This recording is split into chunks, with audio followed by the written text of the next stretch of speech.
అసలు ఎందుకు కోవిడ్కి వెళ్ళారు? 93 మార్చి పోయినాను. ఒక్క సంవత్సరం బ్రౌజింగ్ సెంటర్లో చేసినాను. ఆ నెట్ కేఫ్లో పనిచేసేటప్పుడు డాన్లు కోవిడ్లో ఉన్న స్మగ్లర్లతో నాకు పరిచయం ఏర్పడింది. పైలట్గా చేసేవాడిని కోవిడ్లో. ఏ టైంలో సరుకు పోవాలా, ఏ టైంలో పోవాలి, ఏ టైంలో చెకింగ్లు ఉండవు, ఏ రోడ్లో పోతే చెకింగ్లు ఉండవు, 5 నిమిషాల్లో ఎట్లా డెలివరీ చేయాలా, ఆ విధంగా మెయింటైన్ చేసేవాడిని. మీరు అమెరికాకో, లండన్కో, సింగపూర్కో, బయట దేశానికి పోవాలరా అంటే వీసా కోసం మీరు ఎక్కడికి వెళ్తారు అన్న చెప్పండి? ఎంబసీకి వెళ్తాం. ఎస్పెషల్లీ కోవిడ్ సిస్టమ్ ఎట్లా తెలుసా? వీసా ప్రాసెస్ అని అందరూ అనుకుంటారు కానీ పక్కా బ్రోకర్ ప్రాసెస్. ఉమెన్ ట్రాఫికింగ్ కోసం పెట్టుకున్న సిస్టమ్ అని చెప్తా. వాడు ఒక కోవిడ్ అడుగుతాడు, నాకు ఒక డ్రైవర్ కావాలా, ఒక హౌస్ మేడ్ కావాలా, కంపెనీలో పనిచేసేదానికి కావాలా, నేను మంచి వాళ్ళని తీసుకొస్తాను. ఇక్కడ మన వాళ్ళకి ఏం చెప్తారో, దేవుళ్ళు అంటాడు కోవిటోడు, బ్రహ్మాండంగా ఉంటుంది, పని ఉండదు, బాటా ఉండదు, ఊరికే శుభ్రం చేసుకోవడం, లేదా కారు తోలడం, లేదా నీకు 20,000 30,000 జీతం వస్తుంది అని లేనిపోని మాటలు చెప్పేస్తారు. 1% ఉండొచ్చు ముసలి ముత్తక, వాళ్ళ దగ్గర మంచితనంగా కుక్కల్ని వాడుకున్నట్టు వాడుకుంటారన్నా. కద్దామా అనే మనిషి 24 గంటలకు 20 గంటలు పని చేయాలన్నా, 2-3 గంటలు నిద్రపోతారన్నా. చూస్తే ఒక గిల్లు 1 ఎకరా ఉంటుంది, అంతా తొడవాలా, అంతా గడగాల, ఇట్లా చూస్తారు మట్టి. చునహాదా గవర్నమెంట్ ద్వారా ఫ్రీ వీసాలు తెచ్చుకొని వీళ్ళు ఆఫీసులు పెట్టుకొని డబ్బులు తీసుకొని ఆడవాళ్ళని అమ్ముతున్నారు. వాడు కొనుక్కొమ్మినోడు కొత్తగా పోతుంది సార్. ఒక అమ్మాయి, ఒక 20-19 ఏళ్ళ అమ్మాయి పోతుంది సార్. ఆడవాళ్ళే చెప్పినారు సార్ ఇంటర్వ్యూలో, ముసలోళ్ళు, ముత్తక, బిడ్డలు అందరూ వచ్చే బంధువులు కూడా మమ్మల్ని సెక్స్గా వాడుకుంటారు సార్ అని చెప్పినారు కదా.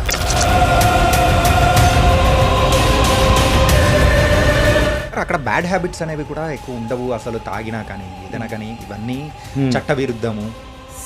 వాడే ట్యాబ్లెట్లు, వయాగ్రా ట్యాబ్లెట్లు మించిన ట్యాబ్లెట్లు, టాయ్స్, ఏమేమి బయట దేశం నుంచి కోవిడ్కి వస్తాయనేది నాకు తెలిసినంతగా మన ఇండియాలో ఎవరికి తెలియదు. 9.5 సంవత్సరం శిక్షపడింది గురుగారు. నా పాస్పోర్ట్ కూడా గవర్నమెంట్ చేతుల్లోనే ఉంది కదా, ఎక్కడికి పోవాలి, వేరే మార్గం లేదు. మా పెద్ద ఆయన, దేవుళ్ళు లాంటి పెద్ద ఆయన దగ్గర మనుషులు పంపించిన సక్సెస్ అయినా నన్ను పంపించిన. నా జీవితం ఈరోజు నా బిడ్డలు, నా భార్య బిడ్డలు కడుపు నుండి అన్నం తింటా ఉన్నానన్నా, నేను రాయల్గా బతుకుతా ఉన్నానన్నా. ఈ రోజుకి అన్నం తినే ఆయన పెట్టిన భిక్ష.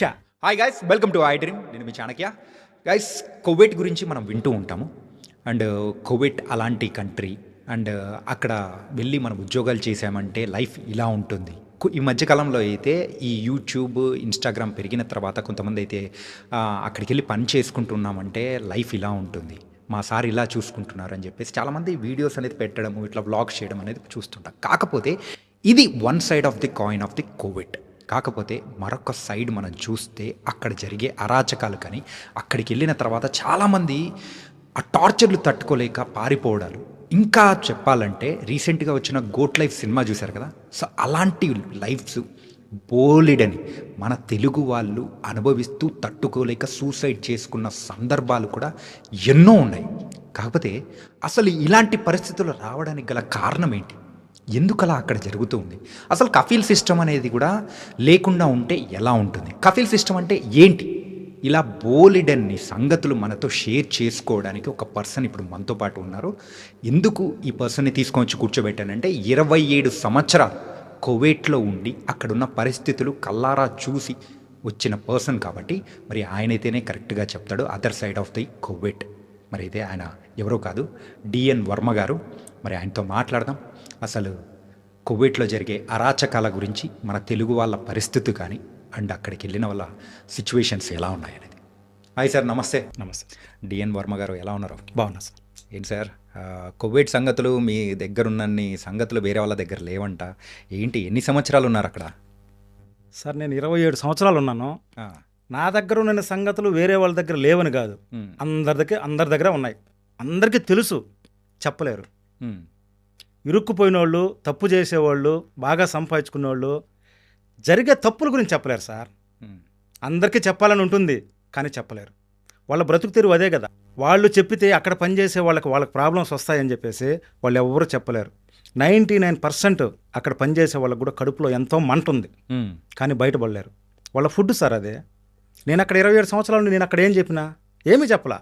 ఇక్కడికి వచ్చే ఎందుకు చెప్పినాను, అక్కడ ఉంటే ఎవ్వరూ ఏమీ మాట్లాడలేరు, అక్కడ ఉంటే ఎవ్వరికి ఏమీ తెలియదు. మన మాదిరి యూట్యూబ్లు, ఏ ఛానళ్ళు అక్కడ లేవు. తప్పు చేస్తారు కాబట్టి వాళ్ళు బయట పన్నీరు. అక్కడ ఉండే అరబిక్ ఛానళ్ళు ఎంతమంది వాచ్ చేస్తారు. తప్పు వాళ్ళు చేసినా కానీ మన వాళ్ళ మీద నెట్టేసి మనల్ని ముంచేస్తారు. అది జనాలకు తెలియదు, చెప్పుకోలేరు. ఇంకా అంటే మీరైతే ఇంకా రిటర్న్ కువైట్ వెళ్ళడాలు కానీ ఇంకా అట్లాంటి ఏమీ లేవు. వెళ్తా నేను. ఇప్పుడు నన్ను కూడా నాతో కూడా పనిచేసిన వాళ్ళు నన్ను పిలుస్తూ ఉన్నారు. నేను వెళ్తా, నాకు కొంచెం పనులు ఉన్నాయి ఇక్కడ, కేసులు ఉన్నాయి, ఆ కేసులు క్లియర్ చేసుకోవాలా, మా ఫ్యామిలీ పనులు ఉన్నాయి చేసుకోవాలా. నేను వెళ్తా, నన్ను ఇప్పుడు కూడా రమ్మంటా ఉన్నారు. నాకు పోవడానికి ఏమీ లే. వాళ్ళు నన్ను ఏం చేసుకోగలుగుతారు సార్? వెళ్ళకూడదు అనుకున్నాను కాబట్టే ఈ విధంగా చెప్తున్నాను అని జనాలు అనుకుంటున్నారు. అవును, నా పనుల వల్ల, నా కేసుల వల్ల వెళ్ళలేని పరిస్థితి కాబట్టి నేను వెళ్ళలేకపోతున్నా అంతే. నన్ను ఒక 2-3 నెలల నుంచి కాదు, ఒక సంవత్సరం నుంచి ఒక 2-3 వీసా పంపిస్తాం రండి సార్, వీసా పంపిస్తాం రండి సార్. నా అవసరం వాళ్ళకుందన్నా. అక్కడ నాతో కూడా కలిసి వ్యాపారం చేస్తూ ఉన్న వాళ్ళకి నా అవసరం వాళ్ళకుంది, కానీ వాళ్ళ అవసరం నాకు లేదు. ఓకే, కాబట్టి నేను బోల్డ్గా చెప్తున్నా. ఇదే విధంగా నా మాదిరి చెప్పాలని అక్కడ పనిచేసే వాళ్ళకి ఎంతోమందికి ఉంది, కానీ చెప్పలేని పరిస్థితి. అది వాళ్ళ తప్పు కాదు, అక్కడ సిస్టమ్, వాళ్ళ బ్రతుకు తెరువు, వాళ్ళ అన్నం, వాళ్ళ బిడ్డల అన్నం, అంతే. కానీ వాళ్ళెవరు చెప్పండి, మీరు మాత్రమే చెప్పేది ఎందుకని? అసలు వర్మ అంటే ఎవరు? వర్మ సార్, నేను ఒక చిన్న ఎంప్లాయర్ కొడుకును సార్. చిన్నప్పటి నుంచి కూడా నా మైండ్ సెట్ ఏందిరా అంటే, అందరూ నడిచే దారిలో నడిచేవాడిని కాదు, డిఫరెంట్గా ఆలోచించేవాడిని. అందరూ స్కూల్కి పోతే నేను స్కూల్కి పోలా. ఒక ఎక్స్ట్రీమ్ మైండ్ సెట్ ఉన్న వాళ్ళని ఫాలో అయ్యేవాడిని. నాకు వాళ్ళంటే ఇష్టం.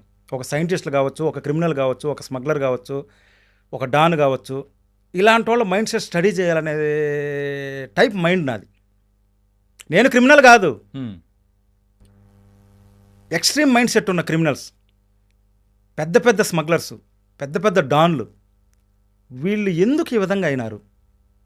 బ్లాంక్ మైండ్తో పుట్టిన మనిషి పరిస్థితుల వలన, సిస్టమ్ వలన ఎందుకు ఈ విధంగా అయినాడు? ప్రపంచంలో ఎన్ని ఫోర్సులు ఉన్నాయా? మనకు తెలిసినంతవరకు ఓన్లీ పోలీసులే. పోలీసులు లాంటి అనదర్ ఫోర్సెస్, పోలీసులు లాంటి డిపార్ట్మెంట్లు 100 ఉన్నాయి. మన దేశంలోనే 100 పైనే ఉన్నాయి. టాస్క్ ఫోర్స్ అంట, సిఐడి అంట, సిబిఐ అంట, ఏదేదో ఉన్నాయి కదా. ఫారెస్ట్ డిపార్ట్మెంట్ అంట, ఎక్సైజ్ అంట, ఇవంతా డిపార్ట్మెంట్కి సంబంధించిందే. మనకు తెలిసి పోలీసులే.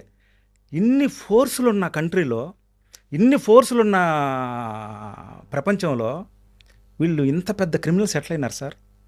ఇంత పెద్ద డాన్లు ఎట్లా అవుతారు సార్? ఇంత పెద్ద స్మగ్లర్స్ ఎట్లా అవుతారు? వాళ్ళకి తెలియదా పట్టుకుంటే శిక్షలు ఉన్నాయని, దెబ్బలు ఉన్నాయని, జీవితం నాశనం అయిపోతుందని? లాని బ్రేక్ చేయాలన్న మైండ్ సెట్ వీళ్ళకి ఎట్లా వచ్చింది? కాబట్టి ఎటు వాళ్ళ మైండ్ సెట్ నేను స్టడీ చేయాలని నాకు కోరిక, అంతే. ఐఎమ్ నాట్ క్రిమినల్, నేను క్రిమినల్ కాదు. దొంగతనం చేసేవాళ్ళు, ఆడబిడ్డలు నేర్పించేవాళ్ళు, చిన్నపిల్లలు రేప్ చేసేవాళ్ళు, వీళ్ళంటే అసహ్యం నాకు. అడ్డంగా నరికేయాలనిపిస్తుంది. వాళ్ళు కాదన్నా, క్రైమ్ ఉండేవాడంతా క్రిమినల్ కాదు అన్నా. క్రైమ్ రికార్డు ఉండేవాడంతా క్రిమినల్ కాదు.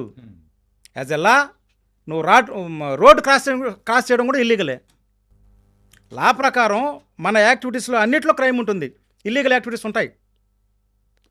కానీ నా మీద ఇప్పుడు క్రైమ్ రికార్డు ఉంది, ఐఎమ్ నాట్ క్రిమినల్. ఓకేనా? నా రికార్డు ఉంది, నా మీద కేసులు ఉన్నాయి. అట్లా నేను క్రిమినల్ ఎట్లా అవుతాను?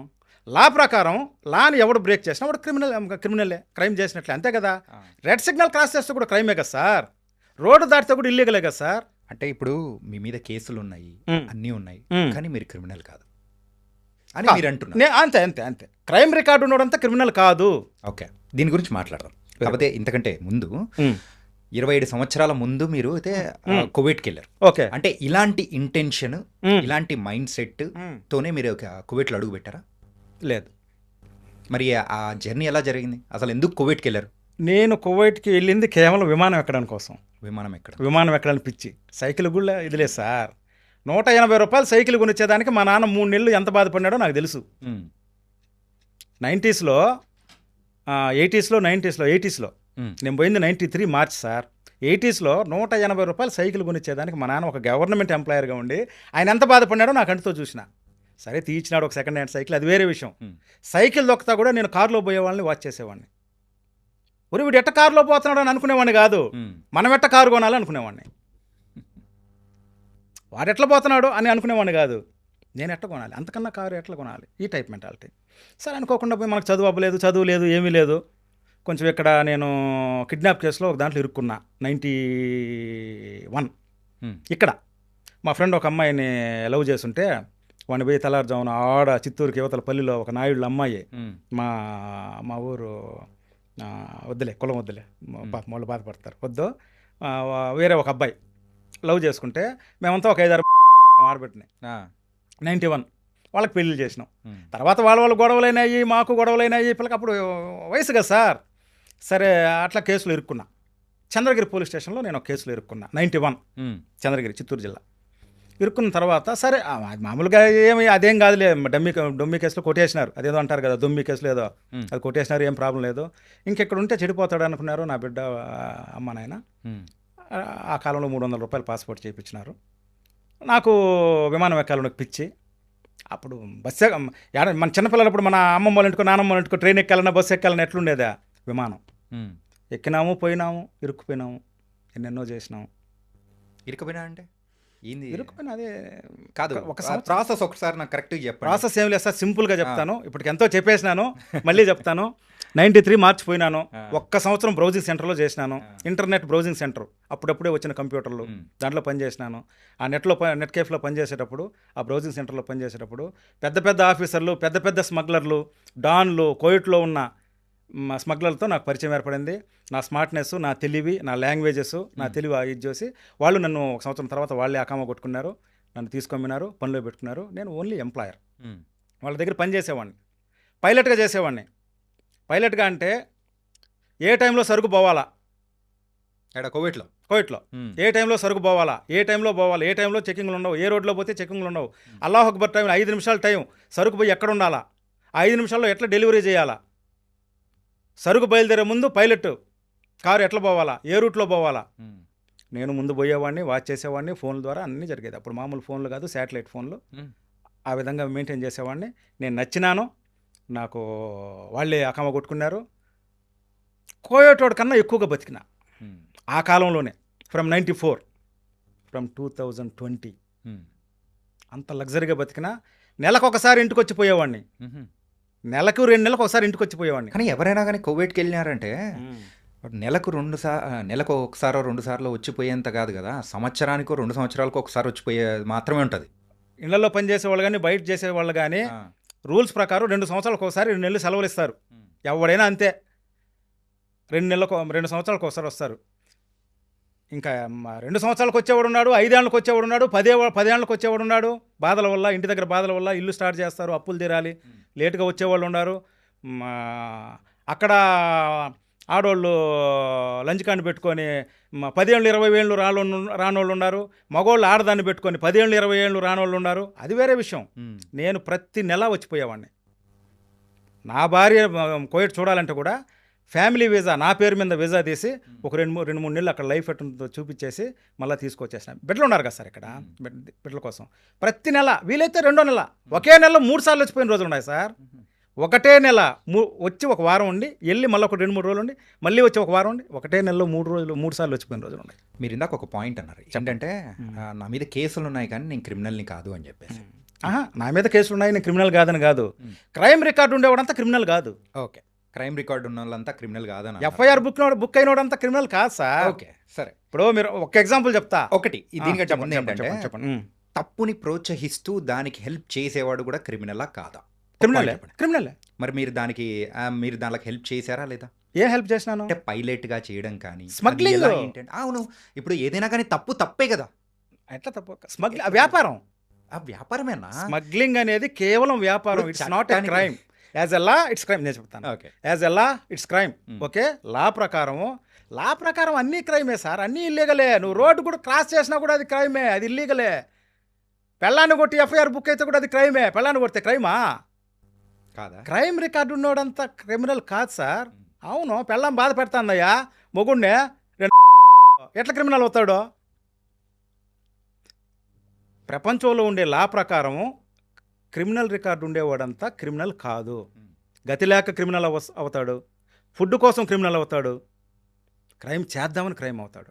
యాక్చువల్ క్రైమ్ నా దృష్టిలో ఏంటంటే, చిన్నపిల్లలు రేప్ చేయడం, చంపేయడం, అమ్మాయిల్ని ఏడిపించడం, దొంగతనం చేయడం, డబ్బులు తీసుకొని ఏడిపించడం, మోసం చేసి డబ్బులు, ఇది రియల్ క్రైమ్. ఓకే, సామాన్య మానవుడిని బాధ పెట్టేది రియల్ క్రైమ్. స్మగ్లింగ్ అంటే క్రైమ్ అవుతుంది సార్. స్మగ్లింగ్ అనేది వ్యాపారం. ఓకే, మీ దృష్టిలో Yes. అది కాదు. కాదు, ఓకే, నేనైతే ఒప్పుకోను. సరే. కువైట్లో మ్మ్. మరి కువైట్ నుంచి వచ్చేటప్పుడు కానీ వెళ్ళేటప్పుడు కానీ సుమారు నెలకు 2 సార్లు 3 సార్లు వచ్చిపోయేవాళ్ళు. కాకపోతే అక్కడ బతికే వాళ్ళు ఇక్కడి నుంచి వెళ్ళిన వాళ్ళ లైఫ్కి మీ లైఫ్కి చాలా డిఫరెన్స్ ఉందని అర్థమవుతుంది. కానీ వాళ్ళు పడిన బాధలు అనేది మీకు ఎలా తెలుసు? మీరు ఇన్ని సంవత్సరాల్లో వాళ్ళ బాధలు ఏం చూశారు? ఏ విధంగా బాధలు? ఇళ్లలో పనిచేసేవాళ్ళ, బయట పనిచేసేవాళ్ళ? ఇద్దరివి కావాలనా? ఇద్దరివి కావాలి. ఫస్ట్ ఇళ్లల్లో పనిచేసే వాళ్ళ గురించి మాట్లాడుకుందాం. ఎందుకు మన అంటే ఇప్పుడనే కాదు, మన సీమ వాళ్ళ దగ్గర నుంచి మనం చూసుకున్నామంటే కడప జిల్లా కానీ, చిత్తూరు జిల్లా కానీ, మన అనంతపురం జిల్లా కానీ, సార్, ఇట్లా ఇట్లా వెళ్ళే వాళ్ళు ఎక్కువగా అన్న కువైట్కే ఎక్కువ వెళ్తుంటారు. అవును అవును. ఏంటంటే అరే పక్కింటోడు వెళ్ళినాడు బాగుంది, ఆడ మళ్ళీ రిటర్న్ వచ్చేటప్పటికి ఫుల్ బంగారు నగలు వేసుకొని వచ్చి అరే ఫుల్ జల్సాగున్నాడు ఇడు అని చెప్పేసి అది చూసి ఇన్స్పైర్ అయిపోయి వెళ్ళిన వాళ్ళు కూడా చాలా మంది ఉన్నారు. అది కూడా నేను చెప్పినాను కదా, వేసుకొని చుట్టుపక్కల వాళ్ళు వచ్చిన బంగారు, వాళ్ళు కొన్ని బండి, వాళ్ళు ఖర్చు పెట్టడం, వాళ్ళు తాగడం, తిరగడం, హంగామా చూస్తూ ఉంటే ఎవరికైనా పోవాలనిపిస్తుంది. ఇక్కడ ఏదో డబ్బు చెట్లకు కాస్తా ఉంది, వెళ్ళిపోవాలని అనిపిస్తుంది.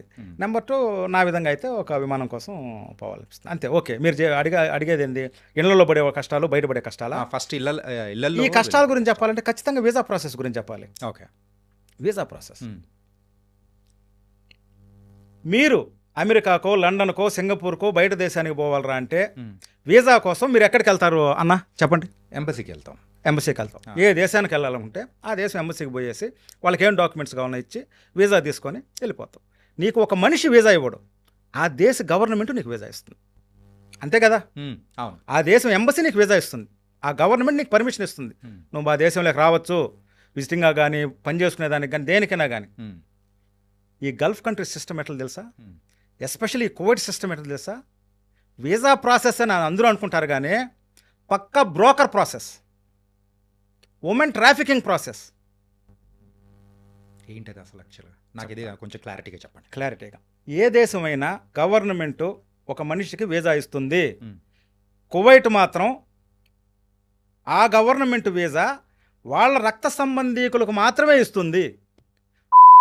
మనకు వీసా పంపిస్తారు. ముసలోడు కొడుకో, కోడలో, మనవడో, మనవరాలు, ఆ డిఎన్ఏ ఆ దేశంలో పుట్టినోడికే వీసా వస్తుంది. నువ్వు పోయి డైరెక్ట్గా అడిగితే గవర్నమెంట్ నీకు డైరెక్ట్గా వీసా ఇవ్వదన్నా, వాళ్ళోడికి ఇస్తుంది, వాళ్ళోడు నీకు పంపిస్తాడు. కద్దామా కావచ్చు, డ్రైవర్ కావచ్చు, కంపెనీ వీసాలు కావచ్చు, ఏదైనా సరే కఫీల్ గవర్నమెంట్ ఒకటికి ఇస్తుంది. వాడు కఫీల్ అనమాట, వాడు దేవుడు, వాడు స్పాన్సరు. వాళ్ళు మనకు వీసా పంపిస్తారు. మనం చేతులు ఇరుక్కున్నట్టే, గవర్నమెంట్ ద్వారా పోవడం లేదన్నా, మనం గవర్నమెంట్ చేతికి వెళ్ళడంలే. ఇంకొక ఎగ్జాంపుల్ చెప్తా. కువైటోడు మన దేశానికి వస్తూ ఉన్నాడు, చదువుకునేదానికి వస్తున్నాడు, హాస్పిటల్లో వైద్యానికి వస్తున్నాడు, విజిట్ వీసా మీద మన దేశాన్ని చూసేదానికి వస్తున్నాడు, వ్యాపారం కోసం వస్తూ ఉన్నాడు, హాస్పిటల్ కోసం వస్తున్నాడు, చదువుకునేదానికి వస్తున్నారు. ఇక్కడ ఎంబసీలు వీసాల డబ్బు అంతా దెంగేదానికి ఇక్కడ ఉద్యోగాలు చేస్తున్నారు. వీసాలు ఎవరు ఇచ్చినారన్న? ఈ కోయకి వీసాలు ఎవరు ఇచ్చినారు? మీరు ఇచ్చినారా? గవర్నమెంట్. నేను ఇచ్చినానా? మీరు ఇచ్చినారు సార్? ఇండియన్ గవర్నమెంట్ ఇచ్చింది. మన ఇండియన్ ఎంబసీ వాళ్ళు అక్కడ మన ఇండియన్ ఎంబసీకి పోయి నేను ఇండియాకి పోవాలనుకుంటున్నాను ప్రాంతం కోసం అంటే మన ఇండియన్ ఎంబసీ వాళ్ళకి ఇచ్చింది. అంతే కదా? అవును. మనం కువైట్కి పోయి పని చేసుకోవాలనుకుంటే వాళ్ళు మనకి ఇస్తున్నారా? ఎక్కడ? అక్కడ కువైట్ ఎంబసీ వాళ్ళు, మన ఇండియన్ ఎంబసీ వాళ్ళు మనకి ఇస్తున్నారా? కువైట్ ఎంబసీ వాళ్ళు ఇస్తున్నారా? ఎక్కడుండే కువైట్ ఎంబసీ వాళ్ళు ఇస్తున్నారా? ఆ దేశంలో పుట్టిన క్రిమినల్ మనకు వీసా ఇస్తున్నారు. మనం డైరెక్ట్గా ఒక క్రిమినల్ చేతులకు వెళ్ళిపోతున్నాం, మనం గవర్నమెంట్ దగ్గరికి వెళ్ళడంలా. అర్థమైందా మీకు? ఇంకా కొంచెం ఏమైనా క్లియర్గా చెప్పమంటారా? చెప్పండి. కఫీల్ సిస్టమ్ మనం వాడి సొంతం, మనం గవర్నమెంట్ ద్వారా ఆ దేశంలోకి పోవడంలే, ఒక విధవనా కొడుకు ద్వారా ఆ దేశంలో అడుగు పెడుతున్నాం. ఇప్పుడు చదువుకోలేని కూడా అర్థమవుతుంది. అది వీసా సిస్టమ్ అనేది. సరేనా? అందరూ వీసా సిస్టమ్, వీసా ప్రాసెస్ అంటారా, కానీ నేను పరమ నీచమైన ప్రాసెస్ అని చెప్తా, బ్రోకర్ ప్రాసెస్ అని చెప్తా, బ్రోకర్ సిస్టమ్ అని చెప్తా, ఉమెన్ ట్రాఫికింగ్ కోసం పెట్టుకున్న సిస్టమ్ అని చెప్తా. అక్కడ గవర్నమెంట్ ఆ వీసా ఇస్తుందన్నా, ఆడవాళ్ళకి కానీ మగవాళ్ళకి కానీ వీసా ఇస్తుందన్నా, వాళ్ళు మనకు పంపిస్తారు. ఇక్కడ అక్కడ పనిచేసే వాళ్ళు బయట డ్రైవర్లుగా, కద్దామాలుగా, కంపెనీలో పనిచేసే కొంతమంది బ్రోకర్లు ఉన్నారు. వాళ్ళు వాళ్ళ దగ్గర వీసాలు కొంటారా? కొనే సిస్టమ్ ఉంది, ఫ్రీగా తీసుకునే సిస్టమ్ ఉంది. బాబా నేను ఏం కావాలి నీకు? వాడు ఒక కోయటోడు అడుగుతాడు, నాకు ఒక డ్రైవర్ కావాలా, ఒక హౌస్ మేడ్ కావాలా, కంపెనీలో పనిచేసేదానికి కావాలా, నేను మంచి వాళ్ళని తీసుకొస్తా. వాడి దగ్గర వీసా తీసుకుంటారు. వాడి దగ్గర వీసా ఫ్రీ నా కొడుకులు మనోళ్ళే. నేను కోయటోడు గురించి చెప్పడం అయిపోయింది. గవర్నమెంట్ తప్పు చేసి కొడకలకి ఇస్తుంది కోయట వాళ్ళకి. ఆ కోయటోళ్ళకి ఏం చేస్తున్నారు, మధ్యలో ఉండే మన బ్రోకర్కి ఇస్తున్నారు.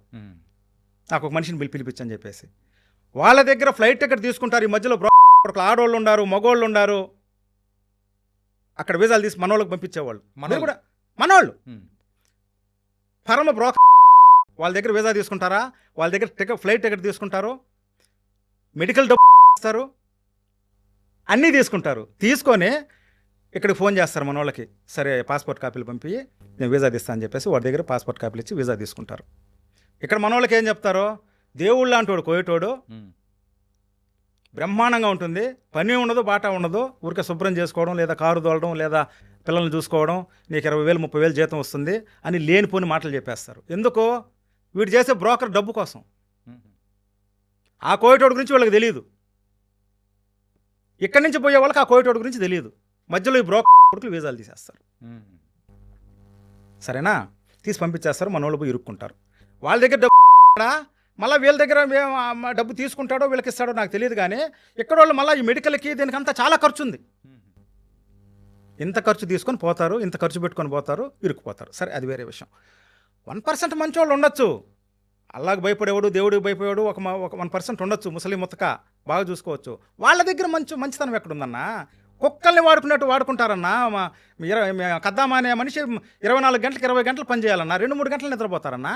ఇది 20 గంటలు పని, 20 గంటలు. తెల్లవారుజామున 4కి లేయాలా, 3కి 4కి లేయాలా, స్కూల్ డ్యూటీలు అవంతా ఉంటాయి. తెల్లవారుజామున 4కో 5కో లేయాలా, రాత్రి 12-1 గంటకు పనుకుంటారా కూర్చొని చాయ్ గవ్వ. అసలు ఎలా ఉంటుంది ఒకసారి కొంచెం క్లారిటీ చెప్పండి.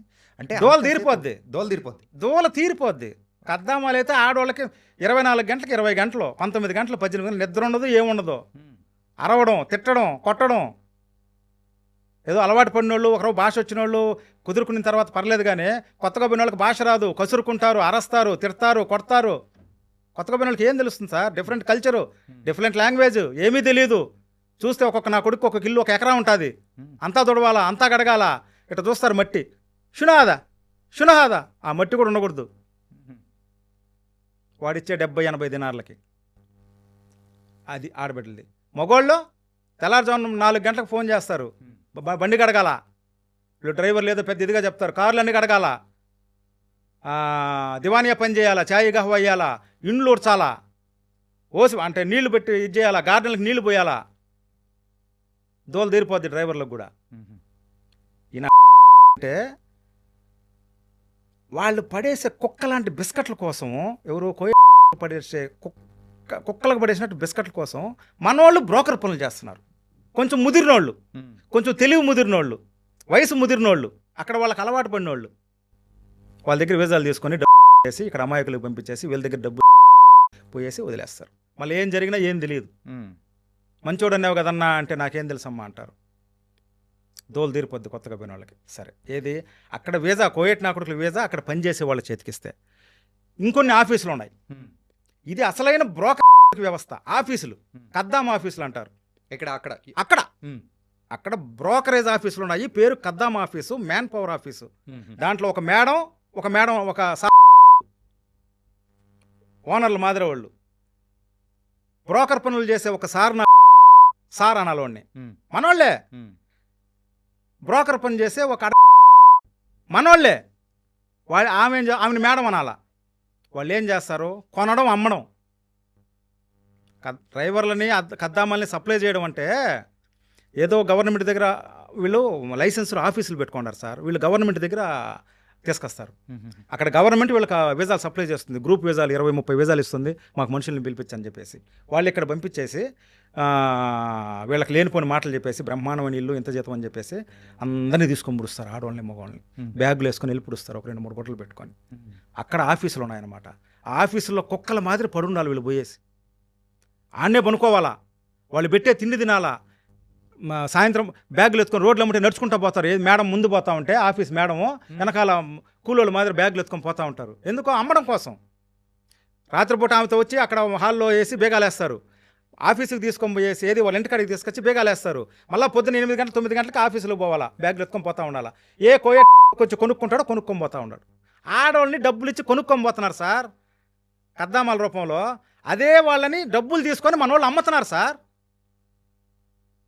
ఎవరికైనా తెలుసా ఇది? ఇక్కడ ఇండియాలో చాలామందికి తెలుసు, అక్కడ వాళ్ళకి అందరికీ తెలుసు. ఎవరు చెప్పినారు? నేను చెప్తున్నా.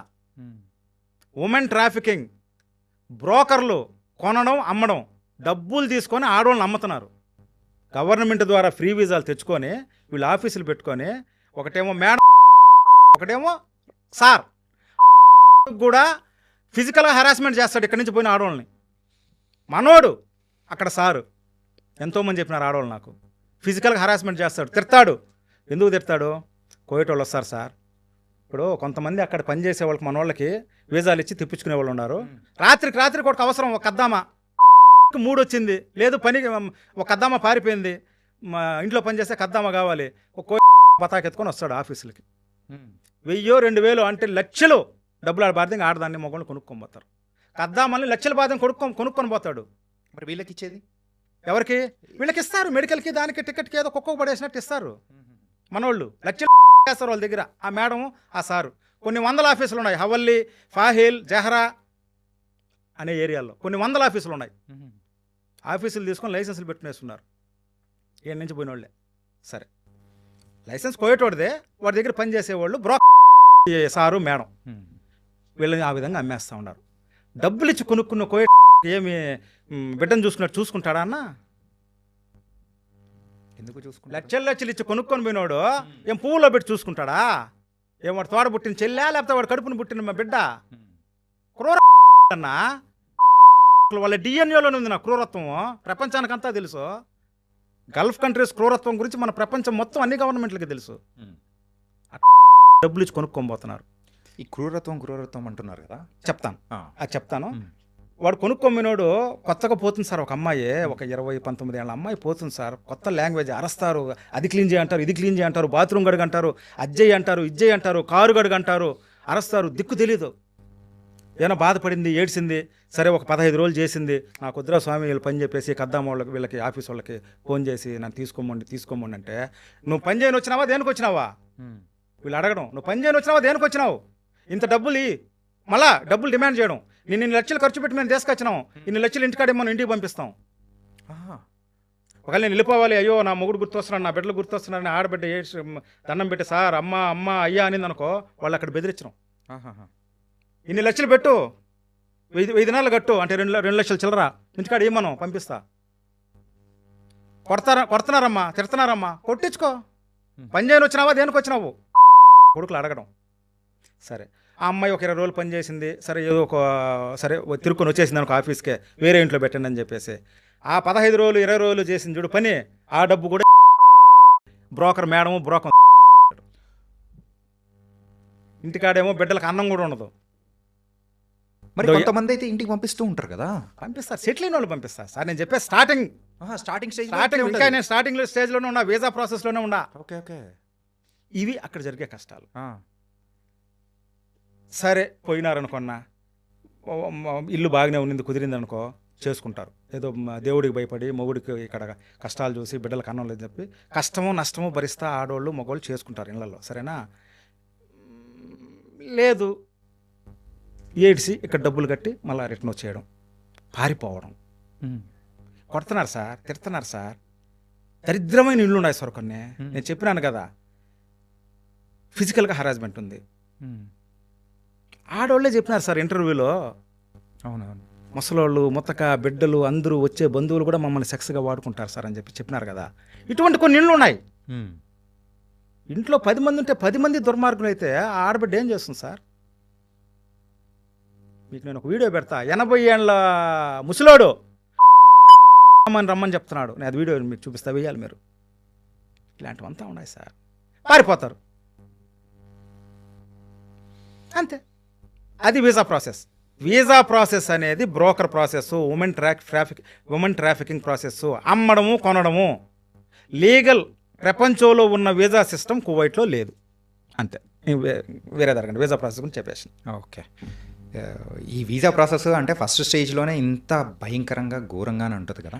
సో ఇంకా వాళ్ళు పెట్టే అన్ని టార్చర్లకు వాళ్ళు సెట్ అయిపోయి ఇంకా వాళ్ళు పనులు అనేది చేసుకుంటూ ఉంటున్నారు అనుకుందాం. సో వాళ్ళ లైఫ్ ఎలా ఉంటుంది? ఇంకంతే అలవాటు పడిపోతారు.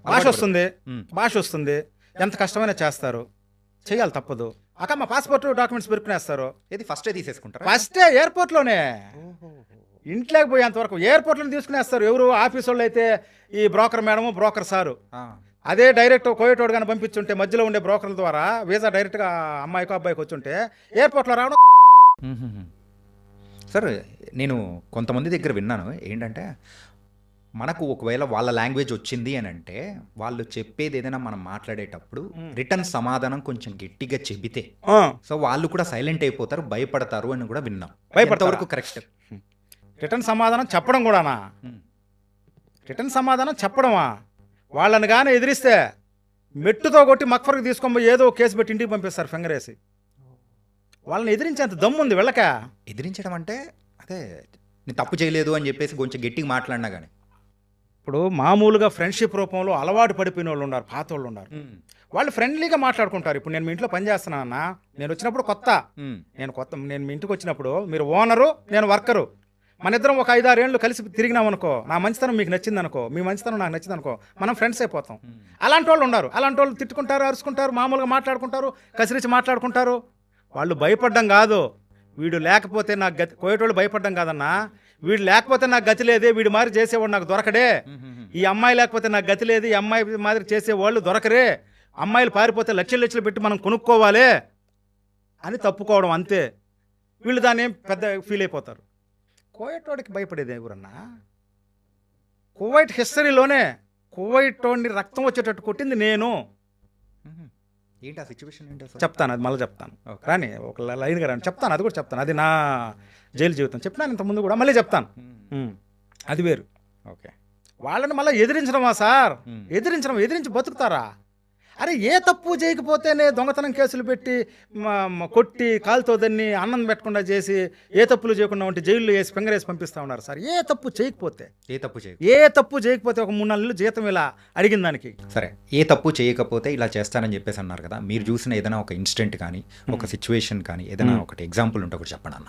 అంతే, జీతం మీరు ఏదైనా రీసెంట్గా ఒకటి జరిగింది కదా బై వెంకటేష్ ఏదో సంథింగ్. చెప్తాను, ఒక 100 ఉన్నాయి నా దగ్గర.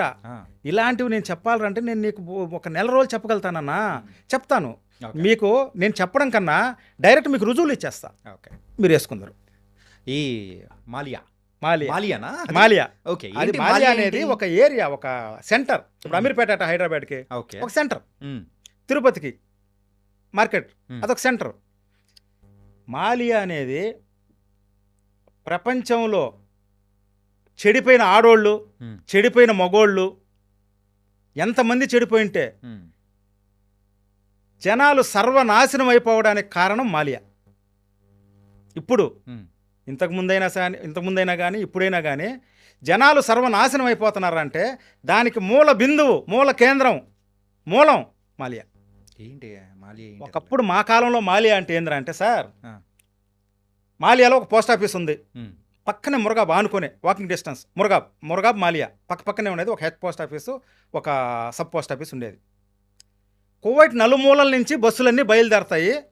కువైట్ మొత్తం, దేశం మొత్తం నుంచి ఏ ఏరియాలో పనిచేసుకునే వాళ్ళ బయలుదేరే బస్సులన్నీ మాలియా మురగాబ్కి వస్తాయి. ఇక్కడ పోస్ట్ ఆఫీసులు ఉన్నాయి. మా కాలంలో టెక్నాలజీ లేని రోజుల్లో, కనీసం ఫోన్లు కూడా లేని రోజుల్లో మేము శుక్రవారం మాలియాకి ఎందుకు పోయేవాళ్ళం అంటే లెటర్లు రాసుకునేడానికి, అమ్మా నాన్నకి లెటర్లు రాసుకోవడానికి. అక్కడ బంగారం గుళ్ళు ఉన్నాయి, అక్కడ గుడ్లం గుళ్ళు ఉన్నాయి, ఏమైనా కొన్ని పోస్టల్ ద్వారా పంపించుకునేదానికి. రేపు వారం ఎవరైనా మనిషి పోతున్నాడు, లేదా ఇంటికాడ నుంచి ఎవరైనా వచ్చినారు, తెచ్చిన లెటర్లు, తెచ్చిన ఊరగాయలు, తెచ్చిన పచ్చళ్ళు తీసుకునేదానికి, మంచి చెడు మాట్లాడుకునేదానికి. మాలియా అనేది ఒక షాపింగ్ కాంప్లెక్స్. బంగారుకి, గుడ్డలంగుళ్ళు, అక్కడే మన హోటళ్ళు, అక్కడ మన ఉప్పు మిరక్కాయ దొరికే అంగుళ్ళు, పక్కనే పార్క్ ఉంది. అక్కడ పార్కులో కూర్చొని ఇంటికాడ నుంచి వచ్చిన లెటర్లు చదువుకునేవాళ్ళు, చదువు లేని వాళ్ళు చదివించుకునేవాళ్ళు, చదువు లేని వాళ్ళు రాయించుకునేవాళ్ళు, ఆ పోస్ట్ ఆఫీస్లో వేసేవాళ్ళు. ఏదైనా సామాన్లు కొంటే కార్గో రూపంలో ఆ పోస్ట్ ఆఫీస్లో పంపించుకునేవాళ్ళు. దీనికోసం మాలియా అని మన తెలుగోళ్ళు, మురగాబ్ అని పక్కనే ఒక హిందీ వాళ్ళంతా మురగాబుకు చేరేవాళ్ళు. తెలుగు వాళ్ళంతా మన మాలియాకి చేరేవాళ్ళు. ఓకే. ఇక్కడ మనకు సంబంధించిన ఉప్పు మిరక్కాయి మన టేస్ట్కి సంబంధించిన హోటళ్ళు అవి ఉన్నాయి కాబట్టి వచ్చేవాళ్ళు, తినేవాళ్ళు, మాట్లాడుకునేవాళ్ళు. అది ఒకప్పుడు మాలియా. ఇప్పుడు మాలియా ఏం తెలిసిన, చెక్కా బొమ్మ ఆడేదానికి, మందు తాగేదానికి, ప్యాకెట్ ఆడేదానికి, ఉంచుకున్న దానికోసం కొట్టుకునేదానికి, ఉంచుకున్నోడి కోసం కొట్టుకునేదానికి మనవాళ్ళు గురించి నేను చెప్పేది. మాలియా ఇప్పుడు ఎట్లా ఉందంటే పార్కుల్లో పెట్టుకొని టిక్ టాక్ చేసుకునేదానికి, 5-6 మూరల పూలు పెట్టుకొని షో ఇచ్చేదానికి, టిక్ టాక్లో బండ బూతులు మాట్లాడుకునేదానికి, గింజల కోసం కొట్టుకునేదానికి, తిట్టుకునేదానికి, పెళ్ళిళ్ళు చేసుకునేదానికి తాళిబొట్లు అమ్ముతున్నారు సార్ మాలియాలో. పెళ్ళైన వాళ్ళు పెళ్లి చేసుకుంటున్నారు. నేను ఇవన్నీ చెప్పకూడదు అనుకున్నా సార్, ఇవేం చెప్పకూడదు అనుకున్నా. ఒక 5 మంది కోసం చెప్తున్నా, నన్ను అర్థం చేసుకోకుండా ఒక 5 మంది యూట్యూబ్లో వాళ్ళ పేర్లు కూడా చెప్తా. చెడ్డగా మాట్లాడితే అరే అమాయక జనాలు ఇంకన్నా పోయేవాళ్ళు, ఇప్పుడు పోయి ఉండేవాళ్ళు, ఏదో నాకు తెలిసింది చెప్తే అవేర్నెస్ జాగ్రత్త పడతారని చెప్పేసి నేను చెప్తే వర్మ చెప్పింది అబద్ధం అనేటట్లుగా అందరికీ ఇచ్చేసినారు. వీళ్ళు దేశద్రోహులు యాక్చువల్గా. ఎందుకురా అంటే ఇప్పుడు మీరు చెప్తున్నది అబద్ధం అని అనుకోవచ్చు కదా మేము. అదే అందుకే అది కూడా నేను క్లారిటీ ఇస్తా. 99% వర్మాన చెప్పింది కరెక్ట్. ఈ 0.1% వాళ్ళే వీళ్ళు మాట్లాడింది. ఇప్పుడు మూసుకునేసినారు కదా. నేను చెప్పేది ఫస్ట్ ఇంటర్వ్యూకి, సెకండ్ ఇంటర్వ్యూకి ఏం చెప్పలేదా, ఏం ఇంటర్వ్యూలు ఇవ్వలేదా, మూడో దానికి ఏం ఇంటర్వ్యూలు ఇవ్వలేదా. నేను ఫస్ట్ ఇంటర్వ్యూ నుంచి ఇదే మాట్లాడుతున్నా. చేసే అరాచకాల గురించి చెప్తున్నా, చేసే అన్యాయాల గురించి చెప్తున్నా. ఎంతమంది చచ్చిపోయినారు, ఎంతమంది అక్కడ సూసైడ్ చేసుకొని చచ్చిపోయినారు, మనోళ్ళు ఎంతమంది చచ్చిపోయినారు, ఎన్ని కుటుంబాలు ఇండియాలో నాశనం అయిపోయినాయి, ప్రపంచవ్యాప్తంగా ఎన్ని శవాలు పోయినాయి, వీటి గురించి మాట్లాడుతూ ఉంటే వీళ్ళ వ్యూస్ కోసము వీళ్ళు చేసే తప్పుడు పనులు ఎక్కడ తెలిసిపోతాయని చెప్పేసి గుమ్మడికాయ దొంగలంటే భుజాలు దడుకున్నట్టు ఉలిక్కిపడి మొత్తం రాంగా పంపించినారు. అది వాళ్ళ వీడియోస్ చెప్తాను. వీళ్ళు దేశద్రోహులని ఎందుకు అంటున్నారా అంటే మన దేశంలో పుట్టి, మన దేశంలో పెరిగి, మన దేశంలో బతకతా వాళ్ళని మంచోళ్ళు అన్నారు. వాళ్ళు చెడ్డ వాళ్ళు దుర్మార్గాన్ని 70-80 సంవత్సరాల నుంచి ప్రపంచం మొత్తుకుంటా ఉంది. అమెరికా చెప్తున్నారు, నేను మీకు వీడియోలు ఇస్తా. ప్రపంచం మొత్తం వాళ్ళు చెప్తా ఉంటే మీడియా ద్వారా నేను పబ్లిక్ ప్లాట్ఫామ్ మీద చెప్తే వాళ్ళని ఇక్కడ ఏం జరగడం లేదు, చాలా మంచోళ్ళు, ఏమీ జరగడం లేదు అనేటట్లు చెప్పినారు. మీరు వాళ్ళని సమర్థిస్తూ ఉన్నారా అంటే మీరు దేశద్రోహులే అని నేను చెప్తా. ఏమో అంటే వాళ్ళు ఫేస్ చేసిన సిచ్యువేషన్స్ తగ్గట్టు అది కరెక్టేనా అని నేను వాళ్ళు ఫేస్ చేసిన సిచ్యువేషన్లు అడగడంలే. అమాయక జనాలు చచ్చిపోయిన వాళ్ళ గురించి మాట్లాడుతున్నా, రేపు గురైన వాళ్ళ గురించి మాట్లాడుతున్నా, చెడిపోయిన వాళ్ళ గురించి మాట్లాడుతున్నా, లక్షలు మోసపోయి ఇంటికి ఫింగర్లు వేసుకొని వచ్చిన వాళ్ళ గురించి మాట్లాడుతున్నా, జైల్లో పడి మగ్గిపోతా ఉన్న గురించి మాట్లాడుతున్నా. వాళ్ళ డేషన్ ఎవరికి కావాలన్నా? వాళ్ళు యూట్యూబర్సు, వాళ్ళకు ఇంటర్వ్యూలు ఇవ్వాలంటే వాళ్ళ వ్యూస్ కోసము నిజంగా వాళ్ళకు ప్రపంచం మీద అందరి మీద ప్రేమ ఉంటే వెంకటేష్ని చంపేసినప్పుడు ఎందుకు చెప్పలా యూట్యూబ్లో? మీరు ఇంటర్వ్యూలోకి ఎందుకు రాలా? ఆంజనేయులు చంపేసినప్పుడు ఎందుకు రాలా? కాకినాడ అమ్మాయిని ఇంటికి వచ్చే అమ్మాయిని తలబద్దలు కొట్టేసినప్పుడు ఎందుకు రాలా? ఎందుకు మాట్లాడాలా అంటే మీరు బ్రోకర్ అని నేను చెప్తా. మీరు రాండి ఇళ్ళకి. అన్యాయం అయిపోయి వచ్చిన వాళ్ళ దగ్గరంతా వీళ్ళ అడ్రస్లు, వీళ్ళ నెంబర్లు ఉన్నాయి. వీళ్ళని గాన కరెంటు పోల్కి గాన కట్టేసి గొడ్డలోకి కానీ తీసి కొట్టకపోతే అన్యాయం అయిపోయిన వాళ్ళు. ఎందుకంటే కోయటోళ్ళు మంచి వాళ్ళని చెప్పినారు కదా వీళ్ళ స్టార్టింగ్లో. మరి ఇప్పుడు ఎందుకు చెప్పడంలే? రా ఇంటర్వ్యూకి వచ్చి పబ్లిక్ ప్లాట్ఫామ్ మీద చెప్పు. వాళ్ళు మంచి వాళ్ళు అయితే వాళ్ళు చేసిన మంచి చెప్పు. ఇప్పుడు నేను చెప్పింది తప్పు అని మీరు అనేవాళ్ళు వాళ్ళు చేసిన తప్పులు ఎందుకు చెప్పలా? అది నేను అడిగేది. ఎందుకు చెప్పలా? వాళ్ళని సమర్థించినప్పుడు మీరు దేశ ద్రోహుల కింద లెక్క. మీరు మా దేశానికే రావాలా బతకను, ఈ దేశానికే రావాలి కదన్నా, ఎన్నేళ్ళు అక్కడున్నా. మరి ఆ దేశాన్ని ఎట్లా సమర్థిస్తారు? ప్రపంచం మొత్తం వ్యతిరేకించినప్పుడు మీరు ఎట్లా సమర్థిస్తారని నేను అడుగుతున్నా. అంటే మీరు దేశద్రోహులని నేను అంటున్నా. మా మామకు ఉత్తరాల, మా బాబా కడ్రాయరు, మా మామ చెప్పులు చూడండి, మేము తినే తిండి చూడండి, ఈ రోడ్లు చూడండి, మేము కడిగే కారు చూడండి. ఇవే చెప్పేది సార్ యూట్యూబ్లో. ఇవన్నీ చెప్పేవాళ్ళు జరిగిన అన్యాయాల గురించి ఎందుకు చెప్పలా? సరే ఎవడో నాలంటోడు చెప్పినాడు అనుకో, తెలివి ఉందో తెలివి లేదో డిఎన్ వర్మ చెప్పినాడు అనుకో, నిజం మాట్లాడే దమ్ము మీకు లేనప్పుడు మీరు మూసుకొని ఉండాలా. సరే మీరు అడిగినారు, చెడుగా ఎట్లా చెప్తారు జనాలకి? ఇప్పుడు మీరు చెప్పినంత మాత్రాన్ని నేనేం ఇదైపోలేదు అన్నా. నాకేం ఇదేం రాలా. పోడ్కాస్ట్ల వల్ల ప్రపంచంలోనే హీరో అయిపోయినా నేను. 80 సంవత్సరాల కువైట్ హిస్టరీలో ఎవరురా ఈ మనిషి అని ఆశ్చర్యపోయి నాకు అమెరికా నుంచి, లండన్ నుంచి, దుబాయ్ నుంచి, బయట దేశాలు శ్రీలంక నుంచి, బంగ్లాదేశ్ నుంచి, ఫిలిప్పీన్ నుంచి నాకు ఫోన్ చేస్తున్నారు. నేను హీరో అవ్వాలని చేయలేదన్నా. ఓకే, జనాలు కొంచెం అన్నా నేర్చుకోండి.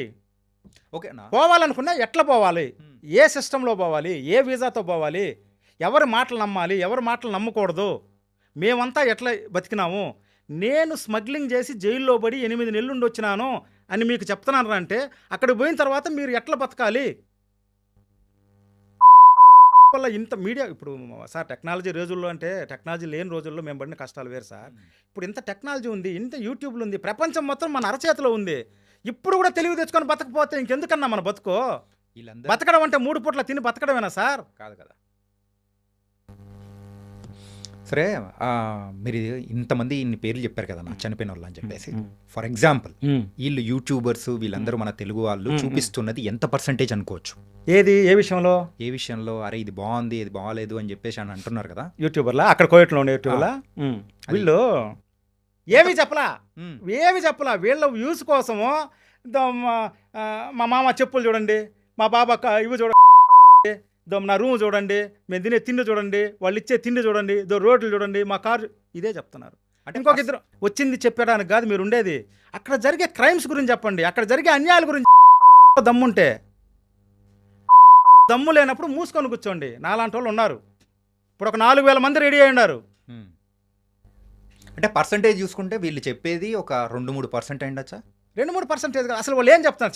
ఏం చెప్తున్నారు? మీరేం విన్నారు చెప్పండి అన్న. అరే కువైట్ బాగుంటది, మా మేడం ఇలా, ఇది మొత్తం మంచిగా ఉంటది, బయట వాళ్ళు చెప్పేది కాదు, ఇది అని చెప్పేసి అని అంటూ ఉంటారు. అది ఎంతవరకు అనుకోవచ్చు? ఎందుకంటే అలాంటివి చూసే చాలా మంది కూడా ఇన్స్పైర్ అయిపోయి అక్కడికి వెళ్తూ ఉంటారు కదా. అవును, నేను వాళ్ళ కోసం నేను చెప్పేది. అందుకే కదా వీళ్ళ నేను దేశద్రోహులు అనేది. ప్రపంచం మొత్తం అమెరికా కానీ కువైట్ కానీ లండన్ కానీ ఇంగ్లాండ్ వాళ్ళు కానీ ఆఫ్రికన్ కంట్రీస్ కానీ క్యామరూన్ వాళ్ళు కానీ వీళ్ళంతా కువైట్ వరస్ట్ కంట్రీ మమ్మల్ని వాడుకున్నారని ఇక్కడి నుంచి పోయిన కద్దామాలు అంతా చెప్తా ఉంటే మీరు కువైట్ వాళ్ళు మంచి వాళ్ళు అంటే ఎట్లన్నా? మీ వ్యూస్ అన్నా 10 రూపాయలు సంపాదించుకునేవాడు అంటే నాకు ఎంత ఇష్టం. సామాన్య మానవుని బలి చేసి 10 రూపాయలు సంపాదించుకోకూడదు. దమ్ముంటే, నీకు టాలెంట్ ఉంటే గవర్నమెంట్ నువ్వు కోట్లు సంపాదించు నీకు దమ్ముంటే. సామాన్యవాడిని మన కడుపు కొట్టి నువ్వు 10 రూపాయలు సంపాదించేది ఏంది? లేదు, నువ్వు అది చూడు, ఇది చూడు, మా బాబా ఇది చూడు, చెప్పులు చూడు అని చెప్పేది మానేయి. అంత కామ్గా ఉండు. నువ్వు మానేయమని నేను చెప్పలా. యూట్యూబ్ నువ్వు చేసుకో. అన్యాయం గురించి మాట్లాడే వాళ్ళ మీద మాత్రం తప్పుగా జనంలోకి తీసుకుపోవద్దు. నిజాలు చెప్పట్లేదు అని చెప్పి నిజాలు చెప్పండి. ఓకే, చెప్పే దమ్ము లేకపోతే మీరు మీ యూట్యూబ్ మీరు చేసుకోండి, నో ప్రాబ్లం. అక్కడ పని చేసుకుంటున్న వాళ్ళు చాలా మంది కూడా పారిపోతూ ఉంటారు మధ్యలో పనిచేసే టైంలలో కూడా అంటుంటాం కదా, వింటూ ఉంటాం కూడా. అసలు ఎందుకు పారిపోతుంటారు వాళ్ళు? సార్ కద్దామా ఇంట్లో పోయింది సార్ అంటే చిత్రహింసల వల్లే అనుకోవచ్చా? అంతే కదా, ఇంట్లోంచి ఎందుకు పారిపోతారు సార్? చిత్రహింసలు అంటే అది మామూలు చిత్రహింసలు కాదు. ఇప్పుడు మనం కూడా మన ఇంట్లో పని చేసే వాళ్ళు మామూలుగా అరుస్తాము ఏదన్నా. ఇప్పుడు మన ఇంట్లో పని చేస్తాం, మా ఇంట్లో కూడా ఒక అమ్మాయి పని చేస్తుంది సార్. ఎప్పుడైనా కోపం వచ్చినప్పుడు ఇది బాగాలేదు అది బాగాలేదు మామూలుగా నేర్పిస్తాం, ఓ అంటే అరుస్తాం, అంతే. లేదు డ్యూటీలోంచి తీయేస్తాం, అంతే కదా. అక్కడ డ్యూటీలోంచి తీసే సమస్య ఉండదు, మా క్యాన్సిల్ చేసే సమస్య ఉండదు.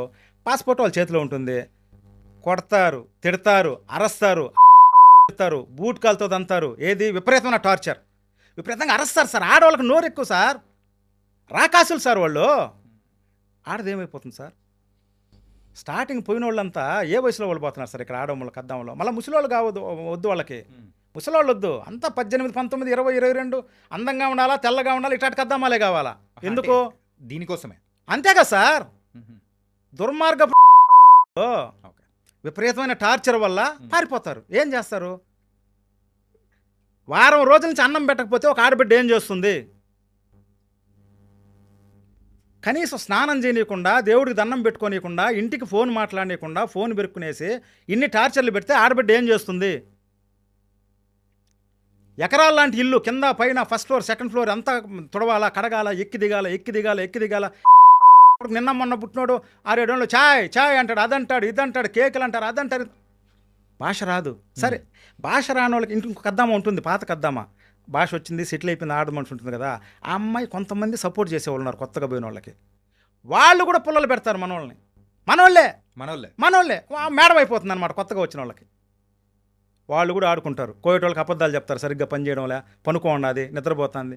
సార్ కొత్తగా పోయిన మనిషికి తల్లిదండ్రుల మీద, బిడ్డల మీద, మొగుడు మీద దిగులు, కొత్త దేశం, కొత్త ఇల్లు, భాష రాదు, విపరీతమైన పని ఎట్టుంటుంది సార్ మైండ్. చూస్తారు చూస్తారు చూస్తారు చూస్తారు ఏదో ఒకరోజు ఈ లోపల ఎవరో ఒకడు నాబోటి పరుంబోకు నా కొడుకు ఒకడు తగులుతాడు. ఎవడు? మగోళ్ళు. నీకెందుకు, నేను చూసుకుంటా వచ్చి. వాడికి సెక్స్ కావాలి. అక్కడ ఉన్నారు మనోళ్ళు, ఇంట్లో డ్రైవర్లకు పనిచేసేవాళ్ళు, వాళ్ళు వీళ్ళు ఉంటారు కదా, వాళ్ళతో కాంటాక్ట్స్ ఉంటాయన్నమాట. వాళ్ళు ఏదైనా జమియాలకు పడిపోతూ వస్తూ ఉంటారు, కద్దమ్మాలు. కష్టం, ఏడ్చుకోలేక నవ్వలేక ఆడ జమియా కుబుస్దాను అవిదాని ఇవిదాని ఆడవాళ్ళు పడిపోతా ఉంటే వాళ్ళని గోకుతారు. నీకెందుకు వచ్చే, నేను చూసుకుంటా, బయట వస్తే ఇంత సంపాదించుకోవచ్చు. మధ్యలో ఒక లవ్ యూ అని ఒక మాట పడేస్తారు. నువ్వంటే నాకు ఇష్టం, నువ్వు చచ్చిపోతా, నువ్వు లేకపోతే చచ్చిపోతా. కష్టంలో ఉన్న ఆడబిడ్డ ఏమైపోతుంది సార్? ఒక ఆసరా చూపించామంటే ఇంకా అటువైపు మల్లుతుంది కూడా. అప్పుడప్పుడు పోవడం, మాలియా నుంచి పోయేటప్పుడు మన ఇండియా ఒక 2 సంతూర్ సోపులు ఇవ్వడం, అప్పుడప్పుడు పోయిన ఒక 2 లడ్లు ఇవ్వడం, ట్రాప్ చేయడానికి. పారిపోతుంది ఏదో ఒక రోజు. ఏం లే, పాస్పోర్ట్ లే, కాగితాలు లే, ఏం లే, కట్టుబట్టలతో పారిపోయే వాళ్ళు ఉన్నారు. లేదు, ఎవడూ తగలలేదు, ఈ కష్టం నుంచి బయటపడితే చాలరా దేవుడా, మక్ఫర్కి పోదాం, పోలీస్ స్టేషన్కి పోదాం, లేదా ఎవడో ఒకటి దగ్గర ఏదో వేరేంట్లో చేసుకుందాం, నైట్ పారిపోయే వాళ్ళు ఉన్నారు. చెత్త పడేసేదానికి బయట వచ్చినప్పుడు పారిపోయే వాళ్ళు ఉన్నారు. డెలివరీ బాయ్లు వచ్చినప్పుడు వాళ్ళతో కూడా నెంబర్లు తీసుకొని డెలివరీ లింక్ పెట్టుకొని వాళ్ళతో కూడా ఇచ్చేసి పారిపోయే వాళ్ళు ఉన్నారు. ఎవరినో ఒకరిని సెట్ చేసుకొని మ్యాక్సిమం పారిపోతారు. కష్టం పడలేకనే. ఎవ్వరూ తప్పు చేయాలని పారిపోరు, ఎవ్వరూ అక్కడికి పోయేసి ఇంకొకరితో కాపురం చేయాలని పారిపోరు. ఆడబిడ్డలో టార్చర్ తట్టుకోలేక. దీనికి అంతటి మన వాళ్ళు ఏ తప్పు చేసినా, వ్యభిచారం చేసినా, దొంగతనం చేసినా, సారాయి గాంచినా, సారాయి దాగినా, పేకాటాడినా, వీటికన్నిటికీ కారణం కువైటోడే అంటా నేను. సార్ అక్కడ బ్యాడ్ హ్యాబిట్స్ అనేవి కూడా ఎక్కువ ఉండవు అసలు, తాగినా కానీ ఏదైనా కానీ ఇవన్నీ చట్ట విరుద్ధము. కువైట్లో ఇవన్నీ కుదరదు. సో ఒకవేళ చేస్తే మరి శిక్షలు కూడా చాలా తీవ్రంగా ఉంటాయి అని చెప్పేసి కూడా వింటూ ఉంటాం కదా. మరి దీనికి మీరేమంటారు? పేకాట, మట్కా, సారాయి, మందు, గంజాయి, దగ్గుమందు, ట్రెమడోల్ ట్యాబ్లెట్లు, బ్రౌన్ షుగరు, ఇంకా కొకైను, ఇంకా ఎన్నో రకాల డ్రగ్స్, సెక్స్కు వాడే ట్యాబ్లెట్లకు మించిన ట్యాబ్లెట్లు, చైనా నుంచి తెప్పించుకుంటారు. అమ్మాయిల మాదిరా, అబ్బాయిల మాదిరా.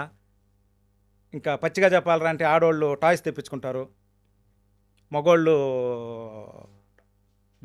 ఏమీ లేవు. చెప్పు సార్, కువైట్లో లేనిదేంది? నేను ఒక స్మగ్లర్స్తో తిరిగినోడుగా, ఒక స్మగ్లింగ్ పనులు చేసినోడుగా, ఏమేమి బయట దేశం నుంచి కువైట్కి వస్తాయనేది నాకు తెలిసినంతగా మన ఇండియాలో ఎవరికి తెలియదు.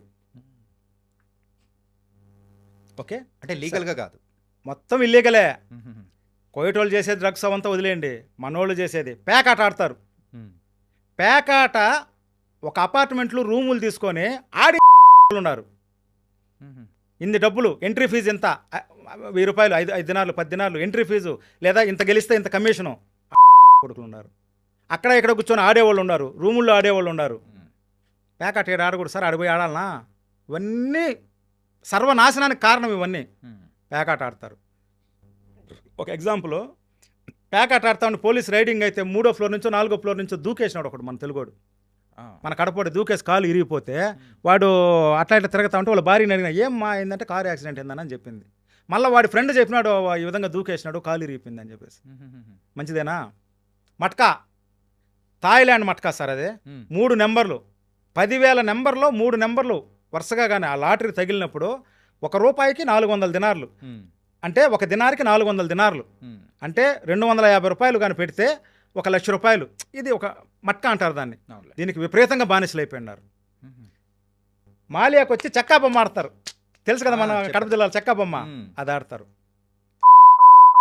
కోసం సార్. దగ్గు తగ్గేదానికి ఇది వాళ్ళు ఒక 4-5 బాటలు తాగితే నషా. మనవాళ్ళు సార్, నేను చెప్పేది మనవాళ్ళు. వాళ్ళ గురించి వదిలేయండి. ఓకే, వాళ్ళోళ్ళు చేసే యాక్టివిటీస్ చెప్పేసిన, డ్రగ్స్ అవంతా వదిలి. నేను ఇంతవరకు వాళ్ళ గురించి చెప్పిన, మనవాళ్ళ గురించి చెప్తున్నా ఇప్పుడు. చెక్కా బొమ్మ, పేకాట, మట్కా, వ్యభిచారం సార్. మనవాళ్ళు గుట్టుగా మాలియాకు పోయిచ్చే వాళ్ళు ఉన్నారు. నేను అందరూ అని చెప్పడం వల్ల గుట్టుగా మాలియాకు పోయి సరుకులు కొనుక్కొని ఇండ్లకు మాట్లాడి బంధువులతో మాట్లాడి వచ్చేసేవాళ్ళు ఉన్నారు. మాలియాకి సెలవు పేరు మీద పోయి ఎంతమంది మగవాళ్ళ దగ్గరికి పోయేసి పనుకోవడంలే, ఎంతమంది బాయ్ ఫ్రెండ్స్ దగ్గరికి పోవడంలే, వాళ్ళ గొడ్లు ఉతికి వాళ్ళకి అన్నం చేసి పెట్టి వాళ్ళ దగ్గర పనుకొని రావడంలే, ఎంతమంది. సరే మాలియా గురించి వదిలేయండి. పర్మనెంట్గా అక్కడ వ్యభిచారం, ఫ్యామిలీస్ పేరు చేసేది వ్యభిచారం, పేరు ఫ్యామిలీస్. కొన్ని లక్షల ఫ్యామిలీస్ ఉన్నాయి అక్కడ. కువైట్ మొత్తం బాడుక్కుండేవాళ్ళు మనోళ్ళు, భార్యాభర్తల మాదిరి ఒక రూమ్ తీసుకొని ఉండేవాళ్ళు. దాంట్లో 1% ఒరిజినల్ ఫ్యామిలీస్, మిగతా 99% వ్యభిచారం ఫ్యామిలీస్ అని ఒక పేరు. నేను ఇంతవరకు చెప్పాలనుకోలా. సార్ ఆడబిడ్డ ఎందుకు తప్పు చేస్తుంది సార్, బిడ్డల కోసమే కదా అని అనేవాడిని నేను. నా కొడుకులు యూట్యూబర్స్ వీళ్ళ పేర్లు చెప్పినాను కదా, ఈ 5 మంది కోసం చెప్తా ఉన్నా. ఎంతమంది ఆడది అక్కడ వ్యభిచారం చేసి ఇండ్లకు రాకుండా కేవలం డబ్బు పంపించి రాకుండా ఉంటే ఇక్కడ కుటుంబాలు నాశనం అయిపోతున్నాయా? ఎంతమంది బిడ్డలు ఏడుస్తున్నారా? మొన్న కూడా యూట్యూబ్లో ఒక పిల్లోడు అంటున్నాడు, అంత పిల్లోడు 7-8 సంవత్సరాల పిల్లోడు, అమ్మా నువ్వు పోయి 5 ఏళ్ళైంది కడుపుకి అన్నం తింటున్నావు, ఏం తింటున్నావమ్మా, ఎప్పుడు వస్తావమ్మా ఇంటికనేసి. ఆ నెల్లూరు జిల్లాలో ఒక ఆమె పోయేసి 35 ఏళ్ళ తర్వాత వచ్చింది. 2 బిడ్డల్ని 7-8 సంవత్సరాలు 2 కొడుకులను వదిలేసిపోయి 35 సంవత్సరాల తర్వాత ఒకసారి వచ్చింది. ఆఫ్టర్ 35 years అక్కడ లంచ్ కాండి పెట్టుకొని. ఫ్యామిలీస్ మాలియాకి మొగుడు పిల్ల మాదిరి వస్తారు సార్ మాలియాకి. అందరూ అనడంలే, ఒరిజినల్ ఫ్యామిలీస్ ఉన్నారు, విజిట్ మీద పోయిన వాళ్ళు ఉన్నారు, ఒరిజినల్ ఫ్యామిలీస్ ఉన్నారు. గుట్టుగా రూమ్ తీసుకొని అక్కడ భార్యాభర్త ఇద్దరు పని చేసుకుంటే వచ్చేది వేరు. 99% వ్యభిచారం, వ్యభిచారానికి మారు పేరు ఫ్యామిలీస్. అక్కడ ఆడది వేరే వాడిని పెట్టుకొని ఉంటే ఇక్కడ మగోడు ఏమైపోవాలన్నా? అలాగే మొగోడు కూడా మగోడు అక్కడ పెట్టుకొని ఇక్కడ పిల్లల్ని వదిలేసి ఉంటే ఇక్కడ ఆడదేమైపోవాలన్నా? ఇక్కడ ఉండే ఆడవాళ్ళు 2-3 ఏళ్ళుగా గొమ్మనే ఉన్నారు. వాళ్ళు తినే అన్నం కదా, వాళ్ళు ఉప్పు కారం తినడంలా. నువ్వు పెట్టుకొని ఉన్నావు, ఇక్కడ ఒంటరిగా ఉండే వయసు బిడ్డ ఉప్పు కారం తినడంలా. ఇవన్నీ కాకుండా ఇంట్లో అత్తమ్మ టార్చరు. ఇక్కడ ఆడబిడ్డలు ఎంత నలిగిపోతా ఉన్నారన్నా వయసులో ఉండే బిడ్డలో. డబ్బేం డబ్బన్నా? ఇప్పుడు వీళ్ళ గురించి చెప్పే ముందు నేను కూడా చెప్పాలి. నేను కూడా అక్కడ 27 సంవత్సరాలు ఉన్నా, వస్తా పోతా ఉన్నా. Big big big failure man as a son, failure man as a husband, failure man as a father. నేను ఒక కొడుకుగా ఫెయిల్ అయినా, ఒక భర్తగా ఫెయిల్ అయినా, ఒక తండ్రిగా ఫెయిల్ అయినా. ఎందుకు ఫెయిల్యూర్ అని మీరు అనుకుంటున్నారు? ఎందుకంటే అంటే వాళ్ళ అవసరాలకు తగ్గట్టు డబ్బులు పంపించడం కానీ, నెలకో 2 నెలలకో వచ్చి పోవడం కానీ అన్నీ చూసుకుంటూ ఉన్నారు. మరి ఏంటి? కావాల్సినంత డబ్బు ఇచ్చిన, కోరిన వస్తువు తీయించిన, చిన్నతనంలోనే 8-9 తరగతిలో నా బిడ్డలు అడిగితే బండ్లు తీయించిన, లగ్జరీ లైఫ్ అనిపిస్తూ ఉన్నారు. చిన్నప్పుడు నాకు ఫ్యాన్ కూడా లేదు, అలాంటిది నా బిడ్డలు ఏసీ కారులో తిరుగుతున్నారు, ఏసీ రూమ్లో పనుకుంటున్నారు, లగ్జరీ లైఫ్ అనిపిస్తూ ఉన్నారు. ఇవన్నీ ఇచ్చి ఏమి లాభం? వాళ్ళకి కావాల్సిన టైము, వాళ్ళకి కావాల్సిన ప్రేమ నేను ఇవ్వలేకపోయినా. అందుకే నేను ఫెయిల్ అయినా, ఒక భర్తగా, ఒక తండ్రిగా, ఒక సన్నగా. నా తల్లిదండ్రుల సేవ నేను ఎప్పుడు చేసుకోవాలా. మీసాలు వచ్చినాక వెళ్ళిపోయినా, చచ్చిపోయినప్పుడు తలకొరుగు పెట్టేదానికి వచ్చిన. నేను పాస్ అయినట్ట? Failure man. నెలకొకసారి వచ్చి పోతుండా కొనుండా, నా భార్యకి తెలీదా? ఎంత బాధపడి ఉంటుందా? కోరినంత డబ్బు ఇచ్చినా, 1 కోటి రూపాయలు పెట్టి బిల్డింగ్ కట్టించిన, ఏమి కావాలన్నా ఇచ్చిన, నెలకు 10,000 కావాలంటే 50,000 ఇచ్చిన, ఏమి లాభం? బాధపడి ఉంటుందా లేదా భార్య? ఖచ్చితంగా పడే ఉంటారు. పెళ్ళికి ముందు నేను చెప్పి, నా గర్ల్ ఫ్రెండ్స్ ఉన్నారని చెప్పి చేసుకుంటే నేను నిజాయితీ పరుణ్ణి. నేను చెప్పలా కదా. నాకు పెళ్ళికి ముందు గర్ల్ ఫ్రెండ్స్ ఉన్నా కూడా చెప్పకుండా చేసుకున్నా అంటే నేను నా భార్యను మోసం చేసినట్టే కదన్నా. అందుకు నేను ఫెయిల్యూర్ అని చెప్తున్నా. As a husband I'm failure man. నా బిడ్డలు చిన్నప్పుడు చదువుతూ ఉంటే ఏ రోజు వాళ్ళని ఒళ్ళో కూర్చోబెట్టుకుని నేర్పిలా,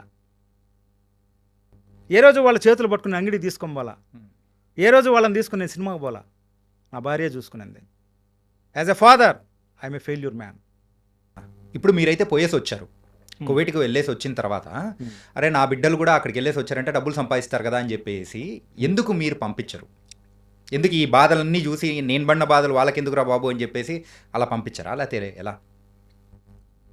అక్కడున్న ఆడవాళ్ళు సొంత బిడ్డలకి, సొంత కోడళ్ళకి, సొంత చెల్లెళ్ళకి, సొంత అక్కలకి వీసాలు పంపిస్తూ ఉన్నారు అంటే నిజాయితీగా ఇంట్లో ఉండి దేవుడికి భయపడి భర్తకు ద్రోహం చేయకుండా పనిచేసుకునే వాళ్ళు 1% పీపుల్ ఉన్నారు ఆడవాళ్ళు. వాళ్ళు కూడా అదే విధంగా కూతుర్ని కావచ్చు, కోడల్ని కావచ్చు, అక్కను కావచ్చు, ఇంకా వాళ్ళ ఫ్యామిలీ మెంబర్స్ని ఎందుకు తీసుకుంటున్నారు అంటే, అరే అక్కడ కష్టాలు పడుతున్నారే, కూటికి లేకుండా ఉన్నారే, రండి వచ్చి సంపాదించుకోండి అని తీసేవాళ్ళు ఉన్నారు 1%.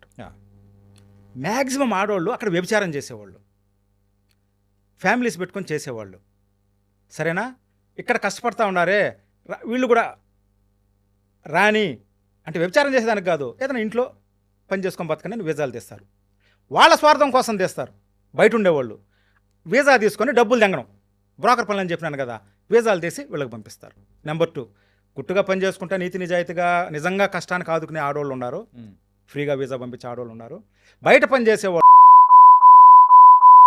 వాళ్ళ దగ్గర వీజాలు తీసుకొని వీళ్ళ దగ్గర డబ్బులు తీసుకొని చేసేవాళ్ళు ఉన్నారు. అంతేగాని ఏ ఆడది ఏ మగోడు ఇక్కడికి వచ్చి వ్యభిచారం చేయండి, ఇక్కడికి వచ్చి చెడిపోండి అని ఎవరికి వీజాలు పంపారు. అది తప్పు, అది నేను ఒప్పుకోను. ఓకే, డబ్బుల కోసం చేస్తారు, వచ్చిన తర్వాత చెడిపోండి అని ఎవరు చెప్పరు. వాళ్ళు చెడిపోయినా కానీ చెప్పరు. ఆటోమేటిక్గా ఇక్కడి నుంచి పోయిన వాళ్ళు చేసుకుంటే గుట్టుగా చేసుకుంటారు, దేవుడికి భయపడే వాళ్ళు, భర్తకు విలువ ఇచ్చే వాళ్ళు చేసుకునే వాళ్ళు ఉన్నారు. మ్యాక్సిమం చెడిపోతారు.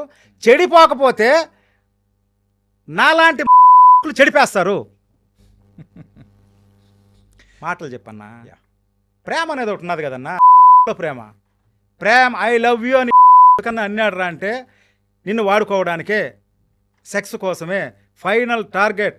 కోయిట్లో ఐ లవ్ యూ అన్నాడు, నువ్వు లేకపోతే నేను చచ్చిపోతానని అంటే కేవలం సెక్స్ కోసమే. ఓకే, వాడుకోవాలని చెప్పేసి అది ప్రేమ అనుకొని ఆడోళ్ళు ఆడబిడ్డలు మనసు ఎటాడదన్నా నీకు తెలుసు కదా, కూరుకుపోతారో లాక్కోలేక పీక్కోలేక చచ్చిపోతూ ఉంటారు. ఇందాక మీరు అనేటప్పుడు కూడా వెంకటేష్ మరణం గురించి, వెంకటేష్ అండ్ ఆంజనేయులు అండ్ తర్వాత కాకినాడ అమ్మాయి ఒక 2-3 సంవత్సరాలు జరిగినవి అంతా, 1 సంవత్సరం ముందు 1-2, 2 ఏళ్లకు ముందు వెంకటేష్ సార్, అది చాలా ఘోరం సార్. అది వెంకటేష్ అనే అతను ఇంట్లో పనిచేసేవాడు, వాళ్ళ భార్య కూడా అదే ఇంట్లో పనిచేసేది. ఆ ఇంట్లో ముగ్గురు వాళ్ళ లావాదేవీల వల్ల చాలా రాజకీయాలు ఎక్కువ మగవాళ్ళకి, ఆడవాళ్ళకి మిండగాళ్ళు ఎక్కువ. వాళ్ళ వల్ల లావాదేవీల వల్ల, డబ్బు వల్ల కావచ్చు, ఆస్తుల వల్ల కావచ్చు, ఒక ముగ్గురు చచ్చిపోయినారు ఒక కోయట్ ఇంట్లో. ఇంకా వాళ్ళని పట్టుకునేస్తారు కదా. అందువల్ల ఏం చేసినారంటే, వీడు ఆ ఇంట్లోకి మామూలుగా అందరి దగ్గర కోయట్ ఇంట్లో బేగాలు ఉంటాయి, వీడు మామూలుగా ఇంట్లో తిరిగినాడు, వచ్చినాడు, కెమెరాలో కనిపించినాడు, వీడు ఆ టయానికి కోయట్ ఇంట్లో ఉన్నాడని చెప్పేసి కేవలం వీడి మీద నెట్టడానికే, వాళ్ళు తప్పించుకోవడానికే వీడిని పట్టించేసినారు.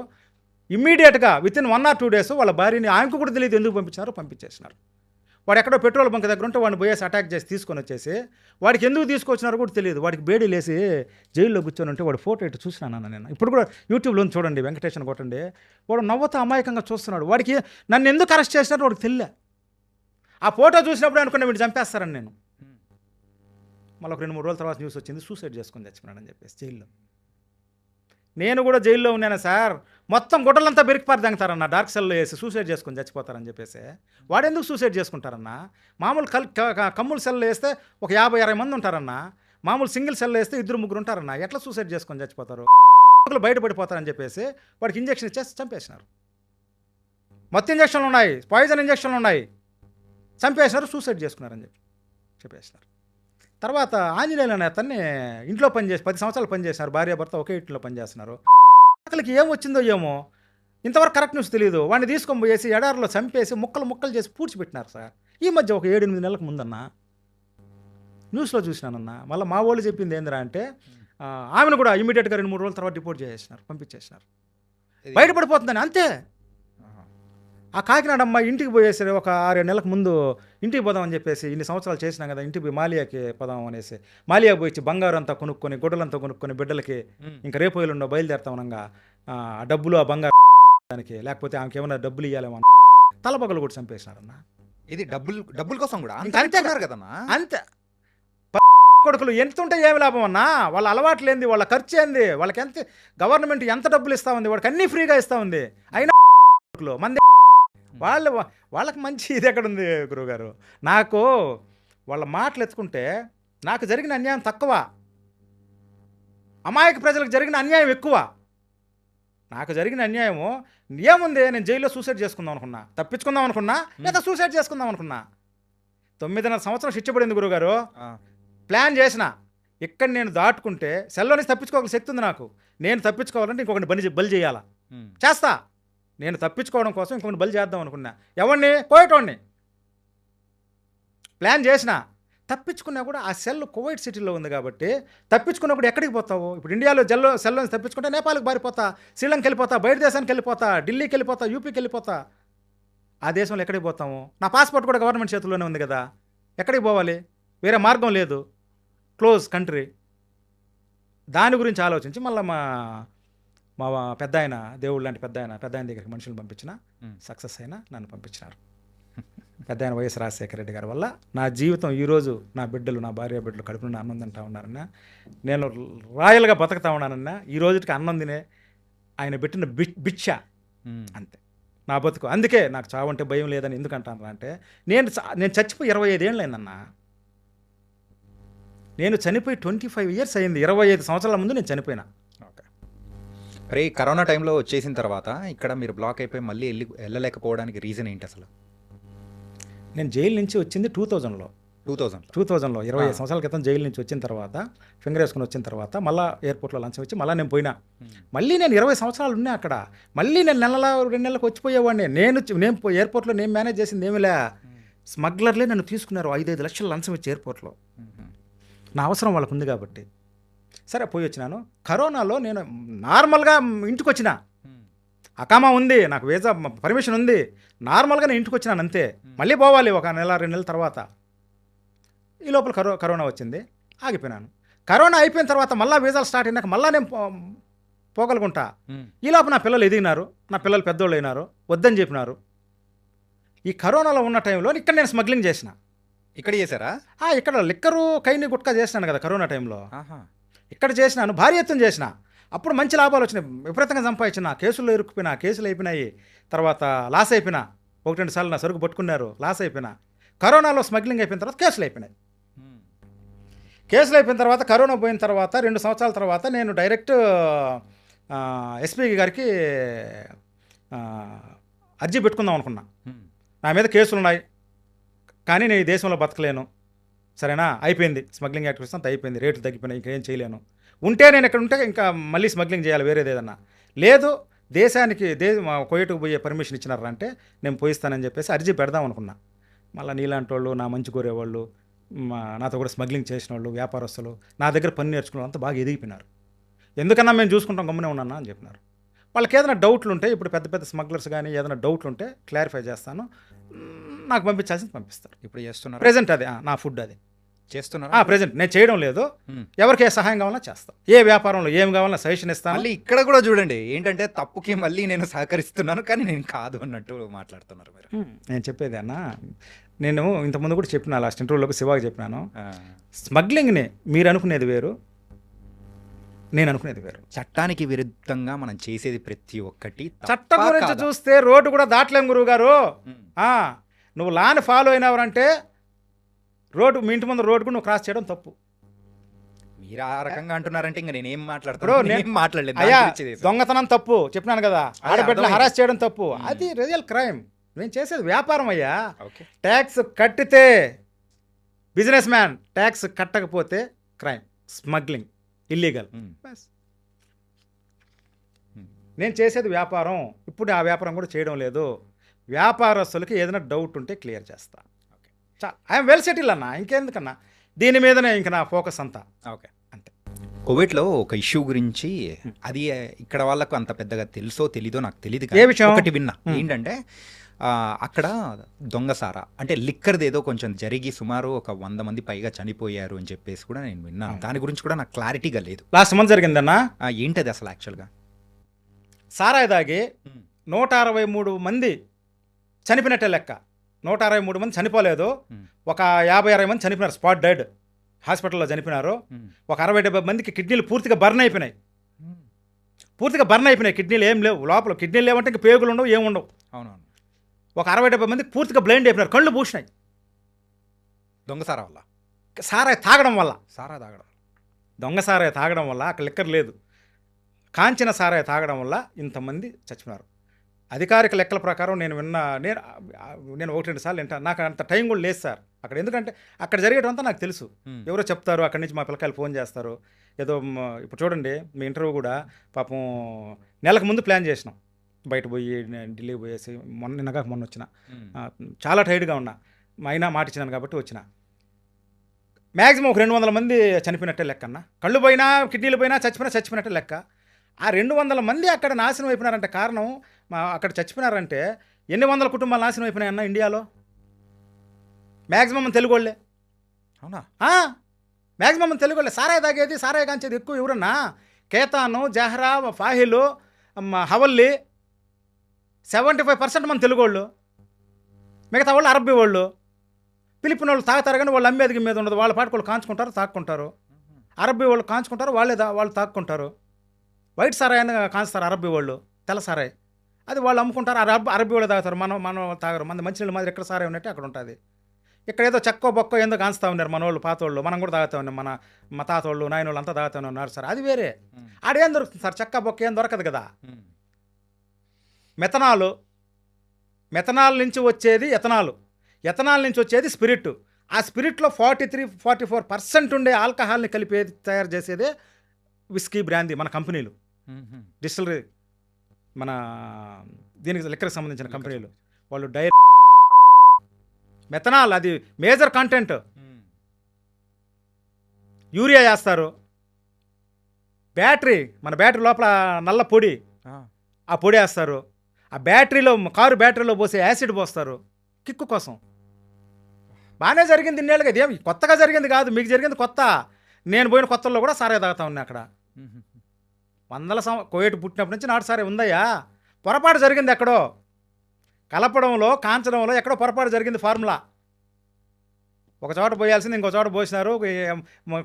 రేషియో, క్వాంటిటీ 10 గ్రాములు పోసిన చోట 10 లీటర్లు దిగినట్టున్నారు. గుళ్ళైపోయినాయి కుటుంబాలు. దీనికంతా కారణం ఎవరన్నా మీరు చెప్పండి? మీరు చదువుకున్న వాళ్ళు, నేను చదువులని మీరు చెప్పండి గురువుగారు. సారాయి తాగి కొన్ని వేల మంది కుటుంబాలు, కొన్ని వందల కుటుంబాలు నాశనం అయిపోయినాయి. కొన్ని వేల మంది రోడ్డు మీద పడినారు. దీనికి కారణం ఎవరు? ఎవరైతే చేశారో వాళ్ళేగా. ఎవరు అంటే మీరు అన్నట్టు కూడా 75% మనోళ్ళే అని చెప్పేసి అని అన్నారు. సరేగా, అవును, సారాయి కాంచేది మనోళ్ళే. మరి అంత జరిగిన తర్వాత కూడా అక్కడున్న గవర్నమెంట్ దీనికి కారణం చెప్పండి గురువుగారు. కారణం ఏంది? ఇంకా అర్థమైపోతుంది కదా, ఇంకేం చెప్తాను చెప్పండి. తాగిన వాళ్ళది తప్పు, కాంచిన వాళ్ళు తప్పు అని మీలో అంతా చెప్పినారు. ప్రపంచం మొత్తం నుంచి కూడా నాకు మెసేజ్ చేసిన వాళ్ళు అట్లే అంటున్నారు. కానీ అది wrong. Your answer is wrong. మళ్ళీ వాళ్ళ మీదకి ఎందుకు వెళ్తారు? చేసింది మన వాళ్ళు అంటారు. కాంచడానికి కారణం ఎవరన్నా? తాగడానికి కారణం ఎవరన్నా? ఈ సుధాకుమారి, ఈ ముబారక్, ఈ కళ్యాణి, ఇక్కడ రూల్స్ చాలా స్ట్రిక్ట్గా ఉంటాయి. చాలా స్ట్రిక్ట్ అన్నారు. కాంచే అవకాశం ఎందుకు ఇచ్చినారు? సారాయి కాంచే ఎంత గబ్బు వస్తుందా? ఇన్ని సంవత్సరాల నుంచి సారాయి కాంచుతా ఉంటే తెలీదా? కానీ అక్కడ వాళ్ళకి పోవాల్సిన కమిషన్లు వాళ్ళకి పోతాయి సార్. ఇది మరి పోలీసు వాళ్ళకి కమిషన్ ఇవ్వరా? మనోళ్ళ డబ్బులు ఇవ్వరా? మట్కా వ్యాపారం జరిగేది తెలీదా? పోలీసు వాళ్ళకి డబ్బులు ఇవ్వరా? వ్యభిచారం జరిగేది తెలీదా? పోలీసు వాళ్ళకి డబ్బులు పోవడం లేదా? పేకాట స్థావరాలు తెలీదా? మొత్తం లంచం. మన ఇండియాలోనే లంచం అని ఉన్నారనుకున్నావా? 1000 రెట్లు ఎక్కువ వాళ్ళ ఆఫీసర్లు, అక్కడ పోలీసు వాళ్ళంతా లంచాలు. నేను ఎంతమంది పోలీస్ స్టేషన్లో ఉంటే ఆడవాళ్ళు మొగళ్ళు అకామా లేకుండా పట్టుకొని ఉంటే అంత ఇంత డబ్బు ఇచ్చి పోలీస్ స్టేషన్ నుంచి దెంకొచ్చున్నా. అకామా లేని వాళ్ళని పట్టుకుంటే కూడా డైరెక్ట్ పోలీస్ స్టేషన్ దెంక చేస్తున్నా నైట్. కారణం కేవలం కోయేటోళ్ళు. డబ్బులు తీసుకున్నావు, అకామాలు కొట్టినావు. వాళ్ళకి అకామాలు లేదు, బయట బతకాలా. పాస్పోర్టు అకామా లేకపోతే పని ఇవ్వడు. పని లేని వాళ్ళు ఏం చేస్తారయ్యా? సారాయి కాస్తారు, వ్యభిచారం చేస్తారు. వాళ్ళు తప్పేముంది? అక్కడ ఇంత రకంగా అంటే ఈ లెవెల్లో జరుగుతుంది అని అంటేనే అసలు నేను నమ్మలేకపోతున్నా. ఏంటంటే ఇప్పటి వరకు మాకు తెలిసిన కోవిడ్ కానీ, సో అక్కడ రూల్స్ స్ట్రిక్ట్గా ఉంటాయని కానీ మాకు తెలిసింది ఒక one side of the coin. కానీ మీరు చెప్తున్నది చూస్తూ ఉంటే ఒళ్ళు గగురు వచ్చే. అక్కడ రూల్స్ స్ట్రిక్ట్గా ఉంటే మనోళ్ళు ఇంత వ్యభిచారం ఎందుకు చేస్తున్నారు? ఇన్ని ఫ్యామిలీస్ ఎట్టున్నారు? ఇంతమంది ఎందుకు చచ్చిపోతున్నారు? ఇంత సారాయి దాగి ఇంతమంది అల్లకల్లోలం ఎందుకు అయిపోయినారు? ఇంత మట్కా ఎడ జరుగుతుంది? ఇంత ప్యాకాట్ ఎడ జరుగుతూ ఉంది? ఇన్ని క్రైమ్స్ ఎటు జరుగుతున్నాయి? ఇన్ని శవాలు ఎట్లా వస్తున్నాయి? ఇండియాలోనే కొన్ని వేల శవాలు వస్తే ప్రపంచం మొత్తం మీద ఎన్ని శవాలు పోయిండాయి? ఎంతమంది అక్కడ సూసైడ్ చేసుకొని చచ్చిపోయినారు? మనోళ్ళు సూసైడ్ చచ్చిపోవడానికి కారణం ఎవరన్నా? అవును, ఇది ఎందుకన్నా సూసైడ్స్ ఎందుకు? పని టార్చర్, పని ఒత్తిడి, జీతాలు ఈరు, రూమ్ రెంట్కు ఉండదు, తినేదానికి ఉండదు. ఈ టెన్షన్తో అక్కడ ఉంటే ఇక్కడ డబ్బులు అనే పెళ్ళాం, ఇక్కడ డబ్బులు అనే మొగోడు, ఇక్కడ పిల్లకాయలు ఆకలిని ఏడ్చా, డబ్బులు పంపిలేరు. అక్కడ డబ్బులు ఉండవు, పనులు ఉండవు. ఏం చేయాలి గురువుగారు? చస్తే చావాలా, లేకపోతే ఆడవాళ్ళు అయితే వ్యభిచారం చేయాలా, ఎవరికో లొంగాలా, మగోళ్ళు అయితే దొంగతనాలు చేయాలా, సారే గంచాలా, పేకాట ఆడాలా? ఎవరిదన్నా తప్పు? మీరు చెప్పండి. ఇవన్నీ ప్రతి కోవిడ్లో ఉన్న ప్రతి ఒక్కరికి, 50 సంవత్సరాల ఎక్స్పీరియన్స్ ఉన్న ప్రతి ఒక్కరికి, పొయ్యొచ్చిన వాళ్ళకి, పెళ్ళాలని పంపించి ఇక్కడ మగోళ్ళు ఉండే వాళ్ళకి, ఇక్కడ మగోళ్ళు ఉండి పెళ్ళాలని పంపించి ఉండే వాళ్ళకి, తల్లిదండ్రులకి, అత్తమామలకి అందరికీ తెలుసు సార్. ఎవ్వరు నోరు ఇప్పరు. అలాగే తిని అదేదో ఎముకలు వేసుకుంటే, అదేదో అంటారు కదా, మన సామెత రాయలసీమలో ఉంది, ఎముకలు తిని మెడలో వేసుకుంటే మనకే పరువు తక్కువ అని ఏదో అంటారు కదా, అట్లయిపోయింది. ఎవరు చెప్పుకుంటారన్నా బాధ?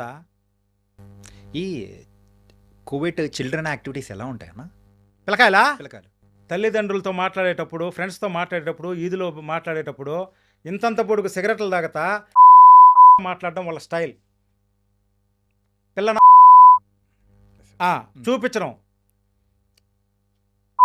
మాట్లాడడం, డెలివరీ బాయ్స్కి చూపించడం, డెలివరీ బాయ్స్తో మాట్లాడడం, కోయేటోళ్ళు పెద్దోళ్ళు అయినా అంతే, పిల్లక అదొక స్టైల్ అనమాట. సరే, ఇంక వాళ్ళ యాక్టివిటీస్ అంటావా? ఇంత ఉంటాడు పిల్ల, ఇంత సిగరెట్లు తాగుతారు, డెలివరీ బాయ్స్ని కొడతారు, సైకిళ్ళు బెరుక్కుంటారు, స్కూటర్లు బెరుక్కుంటారు, ఫూ అంటారు, డ్రైవర్ల మీద, కద్దామాల మీద వస్తారు, అరస్తారు, తిడతారు. అందరూ కాదు, మ్యాక్సిమం లేరా? బస్సుల్లో ఎక్కుతారు, సిగరెట్లు తాగుతారు, డ్రైవర్లు కొడతారు, బస్సులు అద్దాలు పగలు కొడతారు, మార్కెట్లోకి వచ్చినారంటే అంగళ్ళల్లో, చిన్న చిన్న అంగట్లో చాక్లెట్లు, బిస్కెట్లు దొంగతనాలు చేస్తారు. ఒక్కొక్కటి జిద్దాసు జోబుల్లో ఇంత పొడుగు చాకులు ఉంటాయి, చాకులు, కత్తులు, చాకులు పెట్టుకొని ఉంటారు. రాత్రిపూట ఎప్పుడైనా మాలియాకోపాడు పోయి, చాటన షాపింగ్ కాంప్లెక్స్ పోయి, డ్యూటీలకు పోయి వచ్చి బస్ స్టాప్లో దిగేసి నడుచుకుంటూ పోతా ఉంటే మబ్బులో పట్టుకున్నారంటే దొంగతనాలు చేస్తారు. పిల్లకాయలా? పెద్దోళ్ళ కన్నా ఎక్కువ crime activities, crime mind set ఉండే.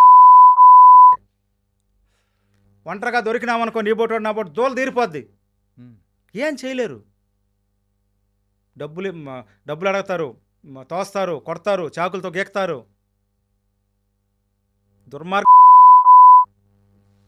చెట్టు మంచిదైతే కదన్నా వేరు మంచిదై ఉండడం, అదేదో వేరు మంచిదే కదన్నా చెట్టు మంచిగా రావడము. అంతే కదా సార్, విత్తనం బాగుంటే క్వాలిటీగా చెట్టు వస్తుంది సార్. ఇంక పిల్లకాయల గురించి ఇంకా ఎంతకన్నా ఏం చెప్పాలి? నాకు ఉన్నారు బిడ్డలు, వేరే బిడ్డల మీద అనవసరంగా ఎందుకు చెప్తాం సార్? మ్యాక్సిమం పీపుల్, నేను చెప్పేది కోవిడ్ వాళ్ళ గురించి కానీ, మనోళ్ళ గురించి కానీ, కోవిడ్ పిల్లకాయల గురించి కానీ, ఇంతవరకు నేను చెప్పింది, ఇంతకుముందు నేను చెప్పేది ఏంటంటే మ్యాక్సిమం పర్సంటేజ్ ఎక్కువ, 90% పైన నేను చెప్పింది. ఇది ఎవరు చెప్పుకోరు, అందరూ తలకాయించుకొని దొంగల మాదిరి ఉంటే ఎట్లా సార్? కొత్తగా పోయే వాళ్ళు ఎట్లా తెలుసుకుంటుంది? రాజకాలు ప్రపంచానికి ఎట్లా తెలుస్తాయి? ఇప్పుడు ప్రతి గవర్నమెంట్కి మీలాంటి వాళ్ళు, కువైట్ బాని వాళ్ళకంతా న్యూస్లో చూసి గల్ఫ్ అరాచకాల గురించి తెలిసే కానీ యాక్చువల్ గ్రౌండ్ వర్క్ ఏందో ఎవరికి తెలుసన్నా? లోపల జరిగే ఇష్యూలు ఎవరికి పిన్ టు పిన్ తెలుసు. తెలిసిన వాళ్ళు అక్కడ ఉన్న పెద్ద మనుషులు కానీ, అక్కడ కూడా పెద్ద మనుషులు ఉన్నారు, ఎంటికలు నడిచిపోయిన వాళ్ళు ఉన్నారు, కోట్లు సంపాదించిన బిజినెస్ మ్యాన్ ఉన్నారు. ఎవడు ఎందుకు చెప్పడు? అక్కడ వడ్డీ వ్యాపారం ఉందా అన్న? అసలు వడ్డీ వ్యాపారమా? ఇప్పుడు తినడానికి తిండి లేదు, ఓకే, పని లేదు, ఆడోళ్ళు కానీ మగోళ్ళు కానీ. ఎక్కడైనా కూడా మనం అంతే కదా, ఇంట్లో అవసరం, పండగ వచ్చింది, నా దగ్గర ₹1 లేదు, నీ బోడు ఫోన్ చేస్తా, అన్న ₹1,00,000 పంపించన్నా, రేపు నెలలో ఇస్తా. అప్పు అనేది ప్రతి దేశంలో ఉంది, ప్రతి వీధిలో ఉంది, ప్రతి ఇంట్లో ఉంది. అప్పు చేయాల్సిందే, మనిషికి. అప్పు అంటే ఏందన్నా? అవసరానికి తీసుకోవడం, ఇవ్వడం అంతే. అప్పు లేకుండా ఎవడో? దేశమే అప్పు తీసుకుంటా ఉంది. నేనైనా తీసుకోవాలి, మీరైనా తీసుకోవాలి. ఆ కంట్రీలో దిక్కులేని చోటు అన్నది. ఇప్పుడు నాకు అన్నం లేదనుకో, నీ ఇంటికి వస్తే ఒక పూట అన్నం పెడతావన్నా, నాకు కావాలంటే ఒక 10,000 ఇచ్చి పంపిస్తావన్నా. ఆడెవరన్నా? ఆకలిని ఎవరిని అడుగుతావు? ఆడదైతే ఎవరిని అడుగుతుంది, మగోడైతే ఎవరిని అడుగుతాడు? మగోడు కానీ నాకు అన్నానికి లేదని చెప్పేసి ఎవరు నాకు 10 దినాలు అనుకో, కుక్కను చూసినట్టు చూస్తారు మనోళ్ళే. అదే ఆడది నాకు అన్నానికి లేదని అనుకో, పనుకుంటావా, ఇస్తాననే టైప్లో చూస్తారు, మాట్లాడతారు. ఎవరైనా మగబుద్ధి ఎక్కడున్నా అంతే. నేను మగోడే, మీరు మగోళ్ళే. అక్కడ ఈ విధంగా అన్నానికి లేనప్పుడు, రూమ్ రెంట్కి లేనప్పుడు, ఇంటి దగ్గర బిడ్డలు అన్నమో రామచంద్రాన్ని అడుక్కుంటా ఉంటే, అక్కడున్న తల్లిదండ్రి డబ్బులు పంపించలేనప్పుడు ఏం చేస్తారు? అప్పు చేస్తారు. జీతం వచ్చి నాకు ఇస్తాను, జీతం వచ్చి నాకు ఇస్తాను రేపు నెలలో. ₹10 వడ్డీ, ₹10 వడ్డీ, ₹10 వడ్డీ. గవర్నమెంట్ ఎంప్లాయర్స్ అయితే వీళ్ళ బ్యాంక్ కార్డు తీసి పెట్టుకునేస్తారు వడ్డీ వ్యాపారస్తులు. బ్యాంక్ కార్డు తీసుకుంటారు. జీతం పడిన తర్వాత ఆ వడ్డీ తీసుకొని బ్యాంక్ కార్డు ఇస్తారు. ఆ వడ్డీ తీసుకొని అసలు ఇస్తారు.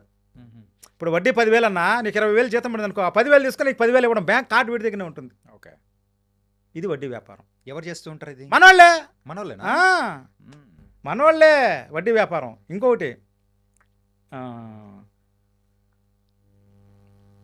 ఈ వడ్డీ వ్యాపారం గురించి నీకు చెప్దాం అనుకున్నా. ఇంకొకటి, ప్యాకెట్ గురించి చెప్పినాను కదా, ప్యాకెట్ ఆడేదానికి రూములు ఇస్తారని చెప్పేసి.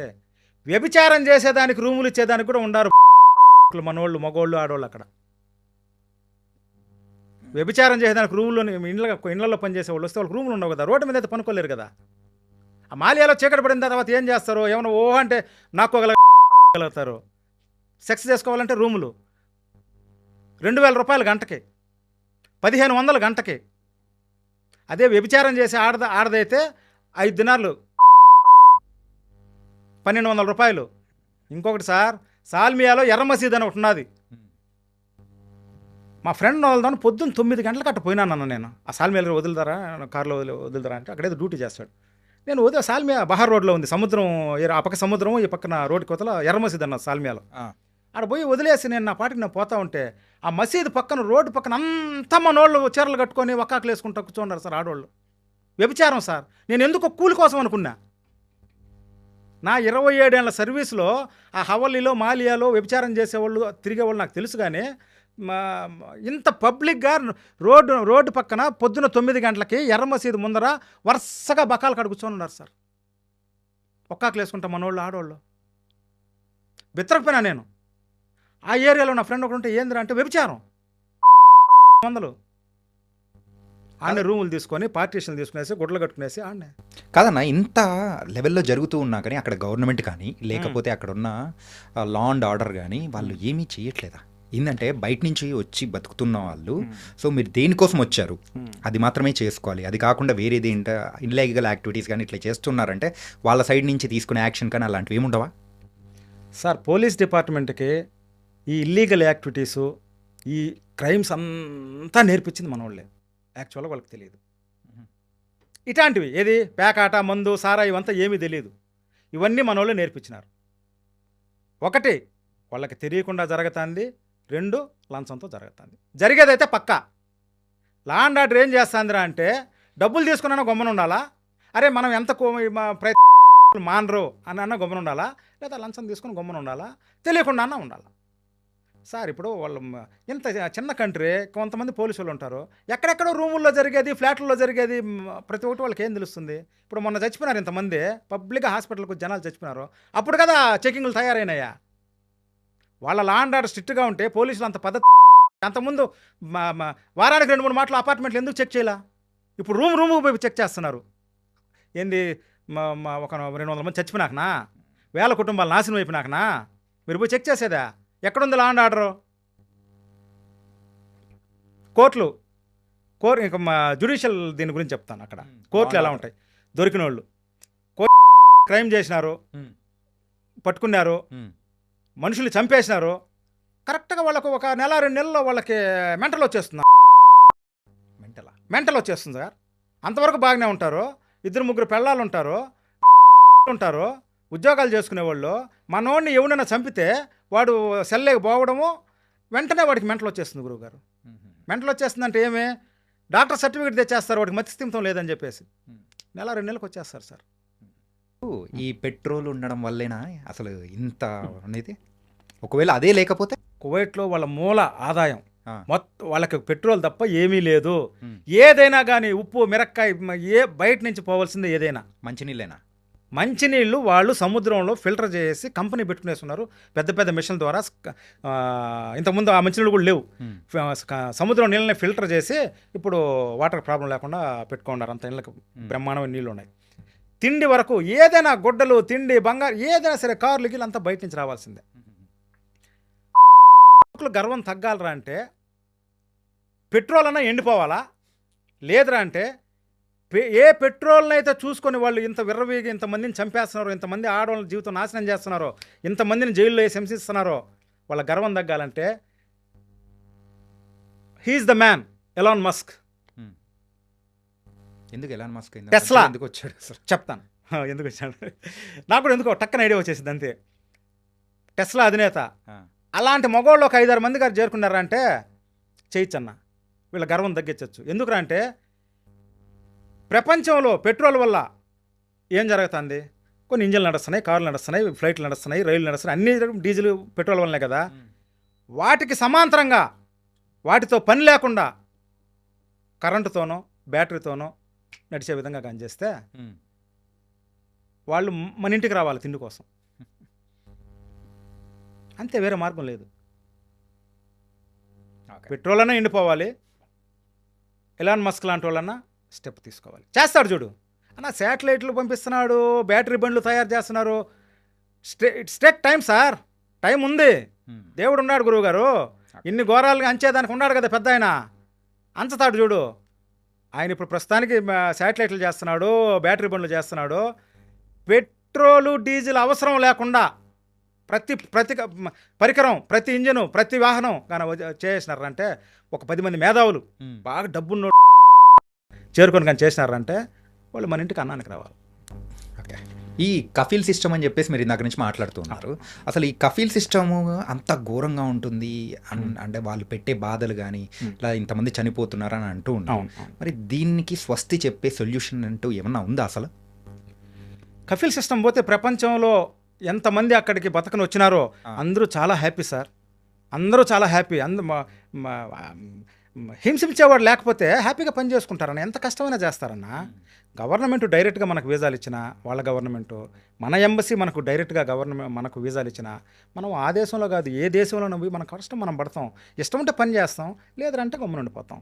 ఇప్పుడు వాళ్ళు మన బయట దేశం నుంచి నేపాల్ వాళ్ళు ఎంతోమంది మన దేశానికి, నేను మొన్న ఢిల్లీలో 2 వారాలు ఉండే వచ్చిన, నేపాల్లో 10%, ఢిల్లీలో 10% నేపాల్ వాళ్ళు బతుక్కుంటున్నారు. ఇళ్లలో పని చేసేవాళ్ళు ఉన్నారు, బ్యూటిషియన్లుగా చేసేవాళ్ళు ఉన్నారు, హోటల్లో పెట్టుకొని ఉన్నారు. వాళ్ళకి ఏ ప్రాబ్లం లేదు, వీసా తీసుకుంటున్నారు, వస్తున్నారు, వాళ్ళకి నచ్చిన పని చేసుకుంటున్నారు, నచ్చలేదు వేరే పని చూసుకుంటున్నారు. ఇక్కడ లేదు కదా, అదే కఫీల్ సిస్టమ్. కష్టంగా ఉంది, నువ్వు వేరే ఇంటికి పోవాలి, నువ్వు పోలేవు, అది కఫీల్ సిస్టమ్. విధంగా లాస్ పెట్టుకునేస్తున్నాడు. ఎందుకు? ఆ గవర్నమెంట్ మీ మనుషులకు వీసాలు ఇచ్చిన దానివల్లే కదా ఇన్ని కష్టాలా. మీ గవర్నమెంటు, కువైట్ గవర్నమెంటు, మా గవర్నమెంట్కి వీసాలు ఇవ్వండి, మీకు ఎంతమంది మనుషులు కావాలి అంతమందిని సప్లై చేయమని చెప్పండి మన గవర్నమెంట్ని, హ్యాపీగా చేసుకుంటారన్నా. క్రైమే ఉండదు, బాధే ఉండదు, ఏడుపులు ఉండవు, అది కఫీల్ సిస్టమ్. ఇది నాశనం చేయడానికే నేను ఇంత పోరాడుతూ ఉన్నా. కఫీల్ సిస్టమ్ అనేది వెళ్ళిపోవాలి. అంటే ఏంటి, మీరు ఇట్లా ఇంటర్వ్యూస్ వచ్చి ఇవ్వడానికి గల మెయిన్ రీజన్ ఏంటి? అంతే, ఇట్లా కూడా రూప్ మాపాలనే ఉద్దేశం. కఫీల్ సిస్టమ్ తీసేసి డైరెక్ట్ గవర్నమెంటే, మన గవర్నమెంట్ కానీ వాళ్ళ గవర్నమెంట్ కానీ కష్టం చేసుకునే వాళ్ళకి వీసాలు ఇవ్వాలి, అంతే. మెడికల్ సిస్టమ్ ఎందుకు? ఏ దేశానికి, ఇప్పుడు నేను అమెరికా పోవాలి, మెడికల్ సిస్టమ్ లేదు. మెడికల్ సిస్టమ్ ఎందుకయ్యా? మీరు డబ్బు కాకపోతే మెడికల్ ఎందుకు, ఇమిగ్రేషన్లు ఎందుకు, ఇవన్నీ ఎందుకన్నా? అక్కడికి పోయినా మెడికల్కి డబ్బులు కట్టాలా, అక్కడ అకామాలకు డబ్బులు కట్టాలా, ఇక్కడ మెడికల్కి డబ్బులు కట్టాలా, ఇక్కడ ఎంబసీలకు డబ్బులు కట్టాలా, ఎందుకో? మీరు మాత్రం వీసా తీసుకొని అక్కడ మా ఇండియాకి రావాలంటే వాళ్ళు చదువు కోసం వస్తున్నారు, ఎడ్యుకేషన్ కోసం వస్తున్నారు, ప్లస్ హాస్పిటల్స్ కోసం వస్తున్నారు, చేప మంది వేసుకునే దానికి వస్తున్నారు, విజిట్ కోసం వస్తున్నారు. ఇంతమంది వచ్చిపోతూ ఉన్నారు, ఇక్కడే వచ్చి బతుక్కుంటున్నారే మా ఇండియాలోనే. మీరు ఎన్ని మెడికల్ చేసుకొని మా దేశానికి వచ్చినారా? మీకు జబ్బులు లేవని మాకు గ్యారంటీ ఏమి? మీరు మెడికల్ చేసుకుని మా దేశానికి వచ్చినారా? మా గవర్నమెంట్ మీరు అడగతానే వీసా ఇస్తుంది, మా ఎంబసీ మీకు ఇస్తూ ఉంది, మీరు మాకెందుకు ఇవ్వరు? ప్రపంచం మొత్తం వీసా సిస్టమ్ ఒకటి, ఈ కువైట్కి సిస్టమ్ ఎందుకు ఎంత కఫీల్ సిస్టమ్? ఆ కఫీల్ సిస్టమ్ పోతే అమాయక ప్రజలంతా బాగుపడతారనే నేను ఈ పోరాటం అన్నా. నేను చనిపోయేంత వరకు నేను మాట్లాడతానన్నా, ఖచ్చితంగా పెద్ద పెద్ద నాయకులను కలుస్తానన్నా, మన గవర్నమెంట్ని కూడా కలుస్తానన్నా, చెప్తానన్నా పరిస్థితి. చచ్చిపోయిన వాళ్ళు, అన్యాయం అయిపోయిన వాళ్ళు, జైళ్ళల్లో ఉండేవాళ్ళు, జైలు నుంచి వచ్చిన వాళ్ళు, ఫింగర్ వేసుకుని వచ్చిన వాళ్ళు, అన్యాయం అయిపోయిన మొగుళ్ళు, అన్యాయం అయిపోయిన భార్యలు, అన్యాయం అయిపోయిన బిడ్డలు, అన్యాయం అయిపోయిన తల్లిదండ్రులు, వీళ్ళంతా నాతో చాలామంది టచ్లో ఉన్నారన్న. వీళ్ళందరినీ తీసుకొని నేను లాస్ట్ ఇంటర్వ్యూలోకి చెప్పినాను, మంచి మంచి నాయకులను కలుస్తాను, నాయుడు గారిని కలుస్తా, చంద్రబాబు నాయుడు గారిని కలుస్తాను, రేవంత్ అన్నని కలుస్తా, మా జగన్ అన్నని కలుస్తాను, కలిసి ఎక్స్ప్లెయిన్ చేస్తాము. వీళ్ళ తరపు నుంచి ఏమన్నా జరిగిందంటే, వీళ్ళు సార్ మనకు పెట్రోల్ అవసరం సార్, వాళ్ళ కష్టాలు వాళ్ళకు ఉన్నాయి, గవర్నమెంట్కి వాళ్ళకి తెలియకనా? మన గవర్నమెంట్ కాదు కదా, ప్రపంచంలో ఉన్న గవర్నమెంట్ ప్రధానమంత్రులకి అందరికీ తెలుసన్నా, మినిస్టర్స్కి ఏమి చేయలేని పరిస్థితి అన్నా, వాళ్ళకి తెలియదా? అన్నా నన్ను కాపాడన్నా లోకేష్ అన్నా అంటే లోకేష్ అన్న వాళ్ళని తీసుకొస్తున్నాడే కానీ కారణం ఎవరు, ఎందుకు, అక్కడ ఎందుకు చచ్చిపోయినారు, అసలు మీరు ఎందుకు ఏడుస్తున్నారు అని వీళ్ళు పోవాలి సార్, మినిస్టర్లు పోయి కూర్చోవాలి సార్. అక్కడ ఎక్కడ ప్రాబ్లం, ఎక్కడ ఆరోగ్యంగా బ్రతకడం కోసం వచ్చిన ఆడ మనిషి మగ మనిషి శవాలుగా ఎందుకు ఇంటికి వస్తున్నారు? ఇది ఎందుకు ఆలోచించరన్నా మన గవర్నమెంట్? గతి లేదు కాబట్టి చూస్తానన్నా, వీలైనంత వరకు చూస్తాము, మాట్లాడదాము. మేము ఒక ప్లాన్ చేస్తూ ఉన్నాము. గవర్నమెంట్ తరపున ఏమైనా జరిగిందన్నా గవర్నమెంట్ నుంచి జరగలేదని అనుకో, మ్యాక్సిమం జరగదని అనుకుంటాను, కపిల్ సిస్టమ్ పోదనుకుంటాను. ఒక్కటి చేస్తే ఏంటది? అది కూడా నాలాంటి వాడే చేయాలన్నా చెప్తున్నాను. నేను చచ్చిపోయి 25 ఏళ్ళు అయిందన్నా చెప్తున్నా. ఎందుకంటే ఆల్రెడీ సూసైడ్ చేసుకోవాల్సిన మనిషిని పెద్ద నన్ను తీసుకొచ్చినాడు.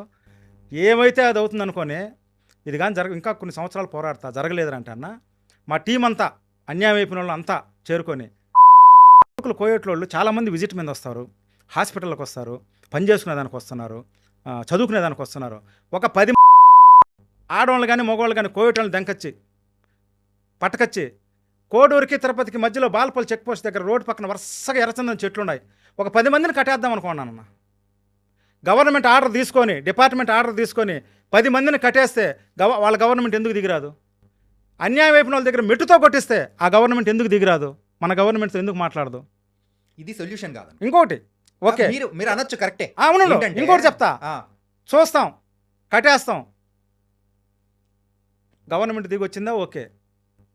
10 మందిని తల నరికితే అన్న, 10 మంది తలలు నరికినామనుకో, మన వాళ్ళని ఎంతమంది చంపేస్తున్నారు కదా, అవునా కదా? 10 మంది కోయటోళ్ళని అడ్డంగా తల నరికితే ఈ సొల్యూషన్ కాదనుకుంటా. సొల్యూషన్ కాదు, కడుపు మండినోడు చేసే వాడికి ఇదే సొల్యూషను, తెగించినోడు చేసే సొల్యూషను, నాలాంటి తెగించినోడు చేసే సొల్యూషను. నేనే నరుకుతానన్నా. అన్నా ఇంకోటన్నా, మీరు సాధించాలనుకునింది ఏదైనా ఉంది అన్నప్పుడు అది శాశ్వత పరిష్కారం కావాలి, కానీ హింసాత్మకంగా చేస్తే అది వచ్చేది కాదు కదా. ఒకటి అడుగుతున్నా. కరెక్టే. ఇప్పుడు అది చేసినంత మాత్రాన ఏమో, అంటే ఇప్పుడు నరికినంత మాత్రాన మీరు అన్నట్టు ఏమొస్తుంది? మంచితనంగా అడుక్కుంటున్నారు, ఏడుస్తున్నారు, బాధపడుతున్నారు, సరేనా?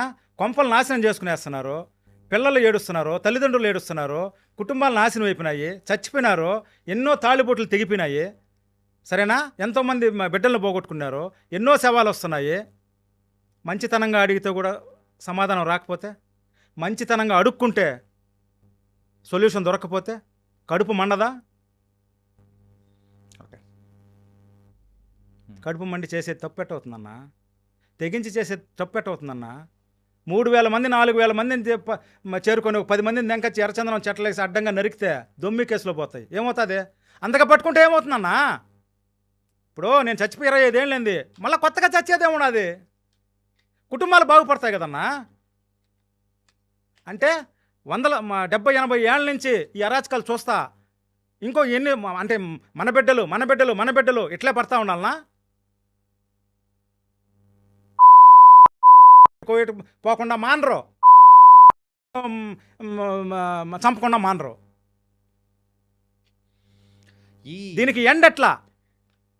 అంటే ఏంటి దీనికి స్టాప్ ఎట్లా? ఏంటి ఇక్కడి నుంచి వెళ్ళే వాళ్ళ మన గవర్నమెంట్ పోయి కూర్చొని ఎందువల్ల ఈ విధంగా జరుగుతూ ఉంది అంటే దానికి, అంటే మీరు అడిగేది ఏంటి? పరిష్కారం, సొల్యూషన్ కఫీల్ వ్యవస్థ తీసేయాలి, అంతే, ఇంకేం లేదు. దానికోసమే మీరు పోరాడుతున్నారు. పూర్తిగా కఫీల్ వ్యవస్థ తీసేయాలి. కఫీల్ వ్యవస్థ తీకపోతే క్రైమ్ కన్నా ఎక్కువ క్రైమ్ ఇండియాలో జరుగుతుందన్న. దీనికి మన గవర్నమెంటే తీసుకోవాలి. ఓకే, అంతే అన్న, ఇంక దానికన్నా ఏముంటుందన్న? సరే అన్న, ఇప్పుడు చెప్పండి, ప్రాపర్గా ఎవరైనా కానీ కోవిడ్కి వెళ్ళాలి అని అనుకున్న వాళ్ళకు మీరిచ్చే సలహా ఏంటి? ఎలా వెళ్ళాలి ఏంటి? ఇప్పుడు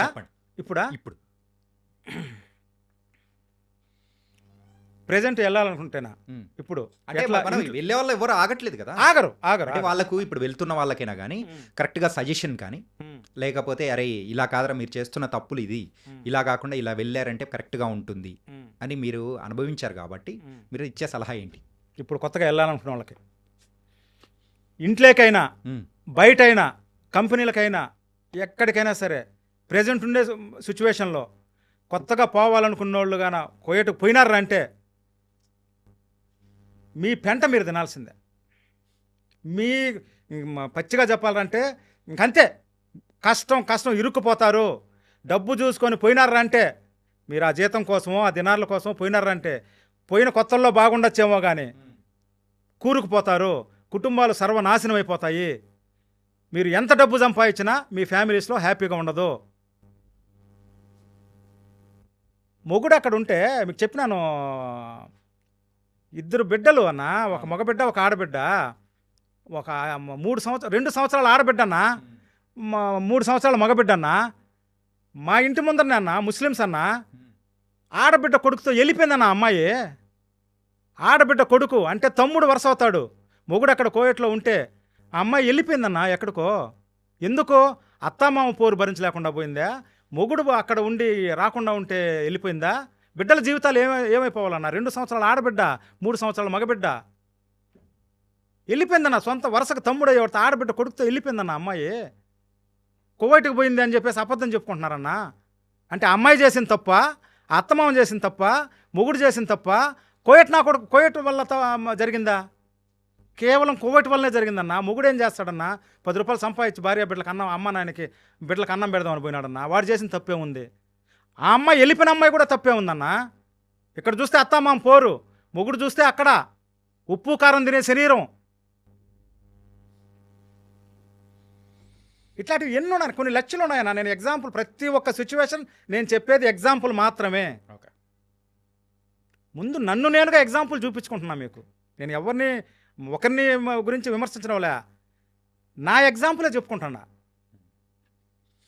నాలాగా మీరు చెడిపోవద్దండి, నాలాగా స్కామ్లో కూరుకుపోవద్దండి, నాలాగా మీరు స్మగ్లింగ్ యాక్టివిటీస్లో ఇరుక్కోబాకండి, నా మాదిరి మీరు జీవితాలు నాశనం చేసుకోబాకండి. మీ బిడ్డలతో ప్రేమగా, మీరు మీ భార్య బిడ్డలతో తల్లిదండ్రులతో మీరు ప్రేమగా ఉండాలరా అంటే, మీ జీవితం ఆనందంగా ఉండాలరా అంటే, ఆడికిపోయి గడిగేది ఏందన్నా, ఇళ్ళు గడిగేది ఏందన్నా? ఒక ఆటో తీసుకో, ఒక రిక్షా తీసుకో, ఒక చిన్న పానీపూరి బండి పెట్టుకో, ఒక అంగడి పెట్టుకో. నువ్వు పోవాలంటే 1,00,000 రూపాయలు అవుతుంది కదా, అదే 1,00,000 రూపాయలు పెట్టుకుని ఒక ఆటో తీసుకోయా, 2,000 వస్తుంది రోజుకి. నిద్రలేసి ఆటో తీస్తే సాయంత్రం 2,000 ఎత్తుకొని వస్తున్నాడు సార్. 500, 600-700 ఖర్చు పోతే 1200-1300, శుభ్రంగా 200 క్వార్టర్ అయ్యి పనుకో. భార్య బిడ్డల మొహం చూసుకోయా, తల్లిదండ్రుల మొహం చూసుకోయా, బిడ్డలను ముద్దాడియా. నేను నా బిడ్డలకి ఇవ్వలేకపోయిన ప్రేమను మీరు చూసుకోండి అయ్యా. దగ్గరికి పోతారయ్యా. అదే కఫీల్ సిస్టమ్ పోయిందా, మీరు హ్యాపీగా పోండి, హ్యాపీగా పోండి. వాళ్ళ మాటలు వీళ్ళ మాటలు నమ్మబాకండి. ఎన్ని లేవన్నా ఇక్కడ అన్నా. ఈ కాలం ఇండియాలో లేని డబ్బు కోయట్లో ఏమున్నదన్నా? ఎవరికి లేదు. మన చిన్నప్పుడు మనకు సంగటికి లేదు. ఈరోజు ఎవడైనా ఆకలికి చచ్చిపోయినాడు ఉంటే చెప్పు, మన ఇండియాలో ఆకలికి ఎవడైనా చచ్చిపోయినాడా? ఏదో ఒక పని ఉంది, డబ్బు వస్తూ ఉంది. డబ్బు మన మోదీ గారి పుణ్యమో ఏమో తెలియదు, ఒక 15 ఏళ్ళుగా కష్టం అనేది తెలియదన్నా మాకు. ఎవరి దగ్గర పట్టు డబ్బు అన్నా. ఇప్పుడు మా డ్వాక్రా వాళ్ళు ఉన్నారన్నా, నేను అర్ధరాత్రి ఫోన్ చేసి మా డ్వాక్రా లీడర్లకి, మా వీధిలో, మా దీంట్లో ఏ ఆడదానికి ఫోన్ చేస్తే 5 లక్షల రూపాయలు క్యాష్ తెచ్చిస్తూ ఉన్నారన్న. పెట్టుకోండి రాజుగారు, రేపు నెలలో ఇవ్వండి, అంత ఇంత వయసి. డబ్బు ఉందన్న అందరి దగ్గర, డబ్బు లేనిది ఎవరికి? ఎందుకన్నా? ఇప్పుడు మా కాలంలో పోయినవరా అంటే మాకు బుద్ధి లేకపోయినాం, కూటికి లేకపోయినాం. కానీ ఇప్పుడు అలా లేదు పొజిషన్. ఇప్పుడు పొజిషన్ ఏందన్నా, ఎంత ఎదిగిపోయింది ఏందన్నా. ఈ హైదరాబాద్ ఏంది, ఆ తిరుపతి ఏంది, కోడూరులో రోడ్డు కాపక్క పక్క గుడిసెలు తప్ప ఏమున్నాయన్నా? మేము పుట్టినప్పుడు పెరిగినప్పుడు తిరుపతికి వెళ్ళేటప్పుడు చూసేవాళ్ళం, ఏముంటది కాదు. ఎట్లుంది ఇప్పుడు మన ఇండియా? ఇక్కడ బ్రతుకు తెరువు లేనట్టు ఆడికెందుకు పోతున్నారు రా? పెళ్ళాలను వదిలేసి, తల్లిదండ్రులను వదిలేసి, బిడ్డలను వదిలేసి, మా మొగుడిని వదిలేసి, పిల్లలను వదిలేసి ఆడవి ఎందుకు పోతున్నాయన్నా? పోయి ఆడేమన్నా శుద్ధంగా ఉంటున్నారా? కుటుంబాలు నాశనం చేసుకుంటున్నారు కదన్నా. అన్నా ఇది ఒకటి చెప్పండి. చెప్ప సినిమాలలో మనం చూస్తూ ఉంటాం ఏంటంటే, అక్కడి నుంచి ఇక్కడికి సేట్లో కొంతమంది వస్తారు, వచ్చి ఇక్కడ అమ్మాయిల్ని, ఎవరో బాగా వెనకబడిపోయిన కుటుంబంలో ఉన్న అమ్మాయిల్ని ఎవరొకరిని పెళ్లి చేసేసుకొని అక్కడికి పోయిన తర్వాత చిత్రహింసలు పెట్టడము, ఇలాంటిది అక్కడ ఏమైనా ఉందా? ఇప్పటికీ ఉంది కదా. ఉందా? కొన్ని వందల సంవత్సరాల నుంచి ఉందన్న. అదే 80 ఏళ్ళ 70 ఏళ్ళ అక్కడ ఒక్కొక్కరికి 4 పిల్లలు ఉంటారు. వాళ్ళకి సాలదు. చిన్న పిల్లలు కావాలా, చిన్న పిల్లలు కావాలా, అది కూడా వర్జిన్ బిడ్డలు కావాలా. 12-13 ఏళ్ళ చిన్న బిడ్డల్ని ఇక్కడ కూటికి లేకుండా ఉంటే మళ్ళీ ముస్లిమే కావాలా. చిన్న ముస్లిం. మన ఓల్డ్ సిటీలో ఎన్ని జరగడం లేదన్నా. ఇక్కడ ప్రతి ఊర్లో ఉన్నాయి సార్. బయటపడింది ఓల్డ్ సిటీవే జరుగుతాయి. ప్రతి ఊర్లో ఇక్కడ కాకపోతే ఇంకో చోట, ఎక్కడ కాకపోతే ఇంకో చోట, శ్రీలంక అక్కడ, ఫిలిప్పీన్ అక్కడ, ఎక్కడ ముస్లిం, ఇండోనేషియా, మా ముస్లిమ్స్ ఎక్కడుంటే అక్కడ పోతారు. 12 అప్పుడే వాళ్ళకి అప్పుడే మెచ్యూర్ అవ్వాలి. వర్జిన్ బిడ్డ, వాడికేమో 80 ఏళ్ళు, ఆ బిడ్డకేమో 12-13 ఏళ్ళు. బ్రోకర్లకు ఒక 10,000 20,000 ఇస్తారు. గుట్కాలు నవగలుతా, కైనీళ్ళు నవలుతా 10,000-20,000 ఇస్తారు. ఆ తల్లిదండ్రుల దగ్గర పోయేసి వాళ్ళు తురకం భాషలో మొత్తం మ్యానిపులేట్ చేసేస్తారు. బిడ్డ బాగుపడుతుంది, అదంట ఇదంట, వీళ్ళు కోటీశ్వర్లు అంట. నా కొడకలు తినేదని తిండి కూడా ఉండదు అక్కడ. సరేనా, వచ్చేస్తారు. మాసిపోయిన జిద్దాశాలు సార్. ఒక్కొక్క జిద్దాశ వారం ఒక చొక్కా. మనం ప్రతిరోజు ఫ్రెష్గా స్నానం చేసి దేవుడు దండం పెట్టుకొని విసిరికొట్లు వేసుకోకపోతే మనం ఉండము. ఒక్కొక్క జిద్దాశ వారం రోజులు వేస్తాడు. వారానికి ఒకసారి స్నానం చేస్తాడు. పండ్లు దోమడు, బీడీలు తాగుతారు, సిగరెట్లు తాగుతారు. ఇక్కడ చిన్న చిన్న బిడ్డల్ని పెళ్ళిళ్ళు చేసుకొని పుడుస్తున్నారు 50,000 ఖర్చు పెట్టి. చేసేది ఏంది? వీళ్ళకి ఎంత శక్తి అన్నా? 70-80 ఏళ్ళోడు 10 వయాగ్రా ట్యాబ్లెట్లు వేసుకుంటారన్నా. ఎన్నో మ్యాక్సిమం ఒక 2 నెలల 3 నెలల బిడ్డలను అమ్ముకుంటారా తెలియదు. మరి ఇక్కడ అక్కడే అమ్ముకుంటారు, మార్చుకుంటారు. ఏం చేస్తారు? అమ్ముకుంటారా? మరి అమ్ముకుంటారంటే ఎందుకు అమ్ముకోరు? ఉమెన్ ట్రాఫికింగ్ ఉంది అరబ్ కంట్రీస్లో. మనవాళ్ళని కొనుక్కున్నట్టు మనవాళ్ళని ఇప్పుడు పబ్లిక్గా ఆఫీస్ వాళ్ళు అమ్ముతా ఉన్నారు లక్షలకి. అదే మీరు ఇందాక చెప్పినట్టు లైసెన్స్తో, మరి లైసెన్స్డ్తో ఆడబిడ్డలు అమ్ముతున్నారు పనికి. కోయేటోడు వచ్చి పని మనిషి కావాలంటే పని మనిషిని తీసుకొని పోవాలి. అంతేగాని వాడు డబ్బిచ్చి కొనుక్కోవడం వల్లే కదా చేస్తున్నాడని అడుగుతున్నాను నేను. ఇది ఎందుకు ఉండదు? చిన్న చిన్న బిడ్డలను తీసుకొని పోయేసి వాడుకొని మళ్ళీ అమ్ముకోవడము, తిరిగి పంపించేయడము, కొట్టి పంపించేయడము, పేరుకు నిక్కా చేసుకొని వెళ్ళిపోతారు. ఎన్ని రోజులు ఉంటుందన్నా? అన్నా ఇది సుమన్ శర్మ ఎవరన్నా? అసలు సుమన్ శర్మ గురించి మీకు ఎట్లా తెలిసి చెప్తే నేను చెప్తా. అసలు ఎవరు ఆయన? డాక్టర్. మీకు ఎట్లా తెలిసింది? సుమన్ శర్మ నా బెస్ట్ ఫ్రెండ్. ఓకే, న్యూస్లో వచ్చింది, చూసుండొచ్చు. 2000 కరెక్ట్గా ఒక 10 సంవత్సరాల క్రితం సార్, 2015-16 ఆ ప్రాంతంలో నేను సాల్మియా అనే ఏరియాలో ఒక ఇరాన్ ఫ్రెండ్ ఉండేవాడు. వాడికి చిన్న సూపర్ మార్కెట్ ఉండేది, బకాలా అంటారు అక్కడ. ఈవినింగ్ ఎప్పుడైనా పని లేనప్పుడు వాడి దగ్గర కూర్చునేవాడిని. వాడు నాలాగా వయసులో పెద్దవాడు, ఒక 50 ఏళ్ళు వాడికి కూడా. అప్పుడు మేమిద్దరం, వాడు అరబ్బీ వాడు, ఇరాన్ కంట్రీ వాడు నేను కలిసి మాట్లాడుకునేవాళ్ళం. వాడు నా ఫ్రెండ్. ఆ బకాల పోయి కూర్చొని నేను సిగరెట్లు తాగుతా, ఏదైనా కావాలంటే తింటా, జ్యూసులు తాగుతా, వాడితో మంచి చెడ్డ మాట్లాడుకునేవాళ్ళం. నాకు అరబ్బీ కంట్రీ వాళ్ళ ఇల్లీగల్ యాక్టివిటీస్ ఎంత నాలెడ్జ్ రావడానికి కూడా కారణం వాడే ముఖ్యంగా. వాడు అరబ్బీలో ట్రాన్స్లేట్ చేసి చెప్పేవాడు అనమాట. వాడు అరబ్బీ న్యూస్ పేపర్లు చదివేవాడు, అల్ జజీరా న్యూస్ చూసేవాడు. అది తెలుసా నాకు చెప్పేవాడు. అక్కడ కూర్చొని రోజు నేను సాయంత్రం ఎప్పుడైనా కారు వేసుకుని సముద్రం గడ్డన పోయి కూర్చొని మాట్లాడుకుంటూ ఉండేవాడిని. అక్కడికి ఒక అతను, ఒక 25 సంవత్సరాల ఒక అతను, మన ఇండియన్ కుర్రోడు, 6 ఫీట్ హీరో మాదిరి ఉంటాడు, వచ్చినాడు నా దగ్గరికి. వచ్చి అక్కడ శాండ్విచ్లు, చాక్లెట్లు, జ్యూసులు, వాటర్ బాటిల్ తీసుకొని పోతూ ఉండేవాడు. ఫస్ట్ రోజు నన్ను చూసినాడు, గమ్మన వెళ్ళిపోయినాడు. 2 రోజు 3 రోజు బాయ్ ఆప్ కిదర్ కా అనేసాడు. అయితే ఇండియా ఆప్ కిదర్ కా అంటే మే ఢిల్లీ, ఓకే మే తిరుపతి అని చెప్పి మాట్లాడుకొని కలిసినా అనమాట. అట్లా రోజు మార్చి రోజు అక్కడికి వచ్చినప్పుడు నన్ను గురించి మాట్లాడుతూ ఉండేవాడు. కలుసుకొని మాట్లాడుకుంటా ఫ్రెండ్ అయినాడు, ఒక తమ్ముడు మాదిర. అతను కొత్తగా వచ్చినాడు అన్న అక్కడికి. అతను వాళ్ళ ఫ్యామిలీ వచ్చి ఢిల్లీ పక్కన ఏదో హర్యానా ఢిల్లీ పక్కన హర్యానా రాష్ట్రంలో ఒక చిన్న విలేజ్. అతను లండన్ ఆక్స్ఫర్డ్ యూనివర్సిటీలో, లండన్లో ఏదో ఆక్స్ఫర్డ్ లాంటి మంచి యూనివర్సిటీలో గ్రాడ్యుయేషన్ చేసి అక్కడే డాక్టరేట్ చేసినాడు. డాక్టరేట్ ఎట్లా అంటే డెంటిస్ట్, దీనికి స్పెషలిస్ట్. ఓకే, ఎంబీబీఎస్ చేసినాడు, దీని స్పెషలిస్ట్ అనమాట. వీటికి సంబంధించి గల్ఫ్ కంట్రీస్లో డాక్టర్కి చాలా డిమాండ్. ఎందుకంటే నా కొడుకు చేయరు కదా, చాక్లెట్ గీక్లెట్ అవి తిని త్వరగా పళ్ళు పుచ్చిపోతాయి. వాళ్ళకి ఎప్పుడు డెంటిస్ట్లు అంటే పిలిపిస్తారనమాట. అతను అక్కడే ఆన్లైన్ ద్వారా ఇంటర్వ్యూ చేసినాడు. చేస్తేనే అప్పుడే 10 సంవత్సరాల క్రితం అతనికి 1900 దినార్లు జీతం, అంటే మన డబ్బు ఒక 3 లక్షలకు అటు ఇటు జీతంతో అతనికి జాబ్ దొరికింది కువైట్లో. కొత్తగా వచ్చి నేను రోజు పోయే నా ఫ్రెండ్ సూపర్ మార్కెట్ దగ్గర, అంగడి దగ్గర, అక్కడ అపార్ట్మెంట్లో అతను రూమ్కి రెంట్కుండేవాడు. ఆ వచ్చినప్పుడు కొత్తగా వచ్చినాడు, ఆ రోడ్లు తెలియదు, ఆ కల్చర్ తెలియదు, అవి తెలియదు, డ్యూటీకి ఎట్లా పోవాలా ఎట్లా రావాలా. అప్పుడే వచ్చినాడు, జాయినింగ్ రిపోర్ట్ అంతా ఇచ్చేసినాడు అనమాట. అతను డాక్టర్ కాబట్టి నన్ను కలిసిన టైంలో అతనికి అక్కడ డాక్టర్లకు డ్రైవింగ్ లైసెన్స్ పోయిన వెంటనే ఇచ్చేస్తారు. డాక్టర్లకు ఫుల్ డిమాండ్. నీకు కారు కావాలంటే ఇన్స్టాల్మెంట్లో 10 లక్షల రూపాయల కారని ఇచ్చేస్తారు, ₹1 కోటి కారని ఇచ్చేస్తారు, డ్రైవింగ్ లైసెన్స్ ఇచ్చేస్తారు. ఎందుకు? ఆ సర్టిఫికెట్కి ఉండే విలువ. ఎంబీబీఎస్ డాక్టర్ ఏదైనా కానీ, సర్జన్ కానీ ఏదైనా కానీ విలువ అనమాట. అతను నన్ను ఈ మొరూరుకి ఎట్లా పోవాలి, మొరూరు అంటే ట్రాఫిక్ డిపార్ట్మెంట్కి యాడికి పోవాలి అన్న, నా మొరూరు ఇది ఎట్లా పోవాలి, నా ట్రాఫిక్ డిపార్ట్మెంట్ ఎట్లా పోవాలి, ఏ బస్సు ఎక్కాలి, ట్యాక్సీలో పోతే మేలా, ఎక్కడ దిగి ఏ బస్సు మారాలి, ఇట్లా నన్ను కొన్ని డౌట్లు అడిగేవాడు. నేను చెప్పేవాడిని ప్రతిరోజు అన్న రేపు నేను ఇక్కడికి పోవాలి అట్లా నేను సహాయం చేసిన. బతాక ఏం చేయాలి, దీనికి ఏ డాక్యుమెంట్స్ కావాలి, ఈ మా సివిల్ ఐడి ఎక్కడ తీసుకోవాలి, సివిల్ ఐడి తీసుకోవాలి, మా లైసెన్స్ ఎక్కడ తీసుకోవాలి, ఈ కారు కొనుక్కోవాలి, టొయోటా షోరూమ్ ఎక్కడ, ఇట్లా చిన్న బేసిక్ పాయింట్స్ అంతా చెప్పినాను. ఏ బస్సు నెంబరు ఇవంతా చెప్పేవాడిని. అన్న మన ఇండియన్ ఫుడ్ ఎక్కడ దొరుకుతుంది, సౌత్ ఇండియన్ ఫుడ్ ఎక్కడ బాగుంటుంది, ఢిల్లీ, ఇట్లా అంతా నేను మంచి ఇదైపోయినాడు అనమాట. అతను ఒక 3 నెలలకి డ్రైవింగ్ లైసెన్స్ వచ్చేసింది, కారు కొనుక్కున్నాడు.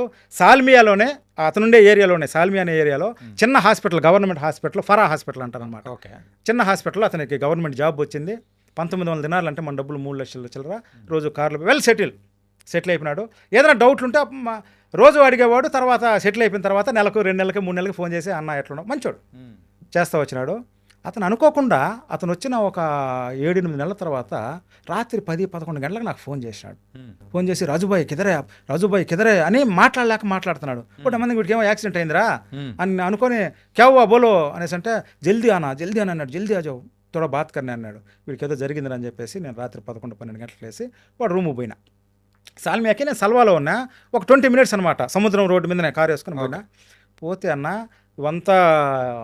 ఇదంతా ఇంత వాసిపోయింది, ఈ కళ్ళంతా ఇంత వాసిపోయింది, ఎర్రగా ఉన్నాయి, మొహం అంతా దెబ్బలు, ఇడంతా ఏందో కట్టుకొట్టుకున్నాడు, బెడ్ మీద పనుకున్నాడు. అన్న క్యావో డాక్టర్ సాబ్, ఏమి డాక్టరు ఈ మాదిరి ఏం జరిగింది, యాక్సిడెంట్ అయిందనేసి అడిగితే యాక్సిడెంట్ జరగలా. ఒక కోయోటోడు వాడి ఫ్రెండ్తో 2 కోయోటోళ్ళు వచ్చి వీడిని కుళ్ళబొడి చేసినారన్న హాస్పిటల్లో చేసినారు. వీడిని కుళ్ళబొడి చేసినారు. కళ్ళు గిళ్ళంతా వాసిపోయి, పండ్లు గిళ్ళంతా రక్తం వచ్చేసి, మొహం అంతా ఇంతలా వాసిపోయి, ఇక్కడ కట్టుకున్నారంటే ఈ గూళ్ళు గిళ్ళు ఎట్ట చెదిరిపోయినాయి, ఇంక లోపల ఎన్ని దెబ్బలు ఉన్నాయో నాకు అర్థం కాల. ఏం జరిగిందిరా అనేసి అంటే వీడి దగ్గరికి చిన్న బిడ్డను తీసుకొని ఒక కోయట అమ్మాయి వస్తా ఉన్నిందంట. ఒక తల్లి బిడ్డను తీసుకొని ట్రీట్మెంట్ కోసం ప్రతిరోజు పళ్ళు ఇది చేసుకునే దానికి వాళ్ళు వారానికి ఒకసారి 2-3 రోజులకు ఒకసారి వాళ్ళకి ఎప్పుడు అపాయింట్మెంట్ వస్తుందో అప్పుడు గవర్నమెంట్ హాస్పిటల్ దగ్గర క్లీన్ చేసుకోవడం, ఏదైనా పుచ్చినటువంటి పెరికించుకోవడం, ఇది చేసుకునేవాళ్ళు అనమాట. మన ఇండియన్ డాక్టర్స్ ట్రీట్మెంట్ పర్ఫెక్ట్గా ఉంటుంది. వాళ్ళు ఎస్పెషలీ ఏ డిపార్ట్మెంట్ లేకపోయినా, ఏ హాస్పిటల్కి పోయినా ఇండియన్ డాక్టర్ని ఇవ్వండి అని కౌంటర్లో స్లిప్ తీసుకున్నప్పుడే చెప్తారనమాట. ఈ డాక్టర్ సుమంత్ శర్మ కోసం ఆమె తీసుకునింది. అతను ట్రీట్మెంట్ బాగుంది, మాటలు కలిసినాయి. ఇతను పెళ్లి కాని అబ్బాయి, ఆమె పెళ్ళి, ఒక బిడ్డ ఉన్నాడు. ఇతను చాలా మంచివాడు, అతనితో ఏం తప్పేంలే. ఫోన్ నెంబర్లు తీసుకున్నారు. ఫోన్ నెంబర్లు తీసుకొని పోయిన తర్వాత ఆ అమ్మాయి నైట్ టైము డ్యూటీ నుంచి వచ్చిన తర్వాత ఆ అమ్మాయి ఉద్యోగం చేస్తుంది, మొగుడు ఉద్యోగం చేస్తారు. మెసేజ్లు పెట్టేదంట, ఏ ట్యాబ్లెట్ వాడాలి, ఏ మందు వాడాలి, ఇప్పుడు బాగానే ఉంది, ఇంతకుముందు నొప్పి అంటా ఉన్నాడు, ఏ మందు పోయాలి, మళ్ళీ ఎప్పుడు రావాలి నీ దగ్గరికి, ఇట్లా మెసేజ్లు ఇచ్చుకుంటా డౌట్లు అడిగేది. ఆ అమ్మాయికి ఇంగ్లీష్ తెలుసు. నా కొడుక్కి అమ్మాయి మొగుడికి ఇంగ్లీష్ తెలుసో తెలియదన్నా ఆ మెసేజ్లు చూసి ఈ నెంబర్ పట్టుకొని వేరే అమ్మాయి దగ్గర ఫోన్ చేయించి డాక్టర్ సాబ్ ఏ హాస్పిటల్లో పనిచేస్తాను కనుక్కొని 2 కోయేటోళ్ళు వచ్చి ఇంతంత బుడుగు దున్నపోతుల మాదిరి ఉన్నారంట. వచ్చి డాక్టర్ సుమంత్ మినహాద డాక్టర్ సుమంత్ అని చెప్పేసి కౌంటర్లో అడిగి అతని రూమ్లో అతను కూర్చొని ఉంటే అన్న ఏమీ చెప్పకుండా ఏమీ మాట్లాడకుండా కుక్కను కొట్టినట్టు కొట్టినారన్న ఒక గవర్నమెంట్ డాక్టర్ని. చదువుకున్న వాళ్ళకి అక్కడ చదువుకున్న వాళ్ళు కొంతమంది మెసేజ్ పెట్టినారు, అందుకే చదువుకొని రావాలి, మమ్మల్ని ఏమీ బేకలేడు అనే టైప్లో కొంతమంది చదువుకున్న వాళ్ళు చెప్పినారు. ఇది మంచి క్వశ్చన్ అడిగినారు సార్. బెస్ట్ ఎగ్జాంపుల్ చదువుకున్న వాళ్ళు కూడా అక్కడ. అంటే వాళ్ళ దృష్టిలో చదువుకున్న వాళ్ళు లేదు, చదువుకోని వాళ్ళు లేదు, ఎవరు లేరు, కుక్కను కొట్టినట్టు కొట్టినారన్న. అందరూ ఒకటే. వాడికి ఆ మెసేజ్లు ఏందో తెలియదు. వాడి పెళ్ళాం మెసేజ్ చేసింది బిడ్డ ట్రీట్మెంట్ కోసం, పెళ్ళానికి కూడా తెలియకుండా వచ్చి పగల కొట్టేసినారన్న. వీడేం చేసినాడు, దెబ్బలు తిన్నాడు, ఏదో నీ బోటోన్నో నా బోటోన్నో అడిగి పోయి కంప్లైంట్ చేసి ఏదైనా చేయాలి కదా. వీడేం చేసినాడు రా అంటే కంప్లైంట్ చేయకుండానే, నాకు కూడా తెలియదు, అక్కడ పోయి ఒక లాయర్ని అడిగినాడు, నన్ను ఈ విధంగా కొట్టేసినాడు అనేసి. అంటే ఆ లాయర్ ఎంత దొరకో చూడు, ఆయనేమన్నాడు, నిన్ను ఈ విధంగా కొట్టేసినాడు కదా, అతని ఫోన్ నెంబర్ ఉంది కదా, అతని పేపర్లంతా బయట తీసి, వాడు ఇంటి అడ్రస్ అంతా బయట తీసి, నీకు నేను 50,000 దినార్లు పరిహారం, కాంపన్సేషన్, నీకు పరిహారం తీయిస్తాను, నాకు 10,000 దినార్లు అడ్వాన్స్ 5,000 దినార్లు ఇవ్వు అని అడిగినాడు. మనోడు అమాయకుడు కదా. అంటే 50,000 దినార్లు అంటే ఎంత గురువు గారు? 50,000 దినార్లు అంటే మీరు లెక్కేసుకోండి, 50 లక్షల ఇంకా ఎక్కువే ఉంటుంది. 1000 దినార్లకు వచ్చి మన డబ్బు ప్రెజెంట్ అయితే 2.5 లక్షలు వస్తూ ఉంది. 1000 దినార్లకి 2.5 లక్షలు వస్తూ ఉంది. 10,000 దినార్లకి 25 లక్షలు. అంతకు 10 ఇంతలు 2.5 అయితే కోటి. 2.5 కోట్ల హాఫ్ అంటే 50,000 దినార్లు. 1.4 కోటి ఉమ్, నీకు నేను కాంపన్సేషన్గా పరిహారంగా ఇస్తాను. వాడు ఉన్నింది లేదని చెప్పేసినాడు. వాడికి తెలుసు వీడు కోయేటోడు, ఎవరో కొట్టింది కోయేటోడు, వీడి దగ్గర లాగేద్దాము, నేను ఎట్టొకటి చేసి లాగిచ్చేస్తాను ఎందుకంటే ప్రూఫ్స్ ఉన్నాయి కదా అని చెప్పేసి వీడి దగ్గర 5,000 దినార్లు వెంటనే వీడి ఇచ్చేసినాడు. వీడికి ఏముంది, వీడికి 2,000 దినార్లు జీతం, నెలకు 3 లక్షలు చిల్లర. వీడి దగ్గర 5,000 దినార్లు అంటే మన డబ్బు చూడు, 1000కి వచ్చి 2.5 లక్షలు అంటే 5,000 దినార్లు అంటే 12.5 లక్షల డబ్బు అడ్వాన్స్గా తీసుకునేసాడు. తీసుకొని నువ్వు పోయి కంప్లైంట్ చేయి, పలానా పోలీస్ స్టేషన్లో పలానా హాస్పిటల్కి పోయి జాయిన్ అయ్యి దీనికి అంతా సర్టిఫికెట్లు తీసుకుని నువ్వు రెడీగా ఉండు, నేను నీకు వితిన్ మంత్స్లో వచ్చేస్తుందని చెప్పేసినాడు. వీడు నమ్మి వాడికి 5,000 దినార్లు ఇచ్చేసినాడు. పోయి పోలీస్ స్టేషన్లో కంప్లైంట్ చేసినాడు. పోయి మెడికల్ షాప్లో పోయి సారీ హాస్పిటల్కి పోయి మొత్తం మెడికల్ పేపర్లు అంతా తీసుకొచ్చి ఆ లాయర్కి ఇచ్చినాడు. వాళ్ళు ఏం చేస్తారు, ఇప్పటికీ తెల్లా ఆ కేసు. 5,000 దినాలు మాత్రం మాట చెప్పేసి వాళ్ళకి డబ్బు కట్టేసి అంతా చేసిన తర్వాత నన్ను వచ్చి అడిగినారు చేసి, ఇప్పుడు ఏం చేస్తావు, అంతా అయిపోయింది, ఇచ్చేసినావు. నేను అప్పుడే చెప్పిన ఈ కేసు వాడు కోయటోడే వీడు కోయటోడే, నమ్మద్దు, వాళ్ళు ఒకటే. వాడు అంటాడు నా పిల్లాన్ని ఇది చేసినాడు కొట్టినా అంటాడు. వాడు అయిపోయి మెసేజ్లు పెట్టాడు, నా పిల్లాన్ని ఇది చేసినాడు, నా పిల్లాన్ని ఫోన్తో మాట్లాడుతున్నాడు, నా పిల్లాన్ని రమ్మని ఇది చేసినాడు, నా పిల్లాన్ని సెక్సువల్గా హరాస్ చేసినాడు అని వాడు అంటాడు. ఏ లాయర్ అయితే ఏం చేయగలుగుతాడు? అది అక్కడ జ్యుడిషియల్. నా కొడుకులు ఏమి చేసినా, ఎంత క్రైమ్ చేసినా, చంపేసినా కానీ అక్కడ కోర్టులు కూడా వీళ్ళకి మెంటలు అని ఒక మెంటల్ సర్టిఫికేట్ తీసుకొని వచ్చేస్తే వదిలేస్తుంది. ఇంకా ఏమన్నా సార్ డౌట్ ఏంటంటే one side of the coin మాత్రమే మాకు తెలుసు కువైట్ గురించి. కాకపోతే అదర్ సైడ్ ఇక్కడి నుంచి వెళ్ళే వాళ్ళ పరిస్థితి ఎలా ఉంటుంది ఏంటి అనేది కూడా మీరు ఇంత పూసగుచ్చినట్టు చెప్పేటప్పటికి లిటరల్గా నేను ఇంత ఎక్స్పెక్ట్ చేయలేదు. అయ్యో సార్, కాకపోతే నేను చెప్పింది కొంచెం గురుగారు, చాలా నేను చెప్పింది ఇంకా కొంచెమే. నా దగ్గర ఒక 2-3 వేల పాయింట్లు ఉన్నాయి, 2-3 వేల వీడియోలు ఉన్నాయి సార్, పురాతన కాలం నుంచి జరిగినవి. ఇంకెన్ని జరుగుతాయో చూడండి. కఫీల్ సిస్టమ్ అనేది లేకపోతే, కఫీల్ సిస్టమ్ తీయకపోతే ఇంకెన్ని జరుగుతాయి చూడండి. మీరు చూస్తారు కదా, వర్మ గారు చెప్పింది ఏందిరా అని మీరే అంటారు. కానీ నాగేంద్ర గారు అయ్యా, సో చాలా మాకు తెలియంది. ఇప్పుడు వెళ్ళే వాళ్ళు ఎవరైతే వెళ్తున్నారో ఎందుకు వెళ్ళాలో, మరి వెళ్ళకూడదు, ఇక్కడ లేని ఆపర్చునిటీ వద్దన్నా. సో ఇలాంటివన్నీ మీరు చెప్పి నిజంగా వెళ్ళే వాళ్ళకి మాత్రం ఒక కనువిప్పులా మాత్రం ఈ పాడ్కాస్ట్ ఉంటుందని కూడా నాకు అర్థం. నేనైతే వద్దంటాను.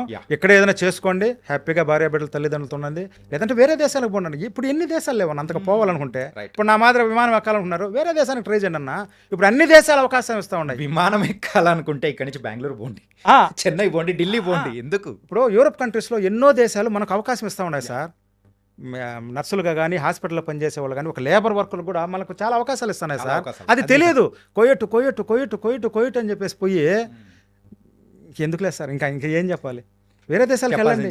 చాలా చెప్పారు సార్, నిజంగా thank you so much Varma గారు. ఆ వెంకటేశ్వర స్వామి మీద ఒట్టేసి, మా కులదైవం వెంకటేశ్వర స్వామి మీద ఒట్టేసి చెప్తున్నాను, ఇంతవరకు బాధపడినోళ్ళు, బాధపడేవాళ్ళు, ఇంకా మీదట బాధపడేవాళ్ళు కొంచెమన్నా తెలుసుకొని జాగ్రత్త పడతారనే నా ఆరాటం. కానీ నేనేదో హీరో అవ్వాలని మాత్రం కాదు. And for more videos, please subscribe to iDream. Please subscribe to iDream. Please subscribe iDream. And please subscribe to iDream. For more videos, subscribe to iDream. please like, share and subscribe to the channel. Congratulations, iDream. Subscribe to iDream. Subscribe to iDream. So subscribe to iDream Media. iDream ki iDream team andarki huge congratulations. Please subscribe iDream Media. Please subscribe to iDream. Subscribe iDream. Please subscribe to iDream. iDream అంటే నా కళల channel subscribe చేసుకున్న నోరు తిరుగుతలేదు, మీరైతే గంట గుర్తు కొట్టండి. For more such videos, please subscribe to iDream. Subscribe to iDream. Please subscribe to iDream. Please subscribe iDream Media. Please do subscribe to iDream. Please subscribe to iDream Media. For best entertainment and information, please subscribe iDream. And don't forget to subscribe to iDream.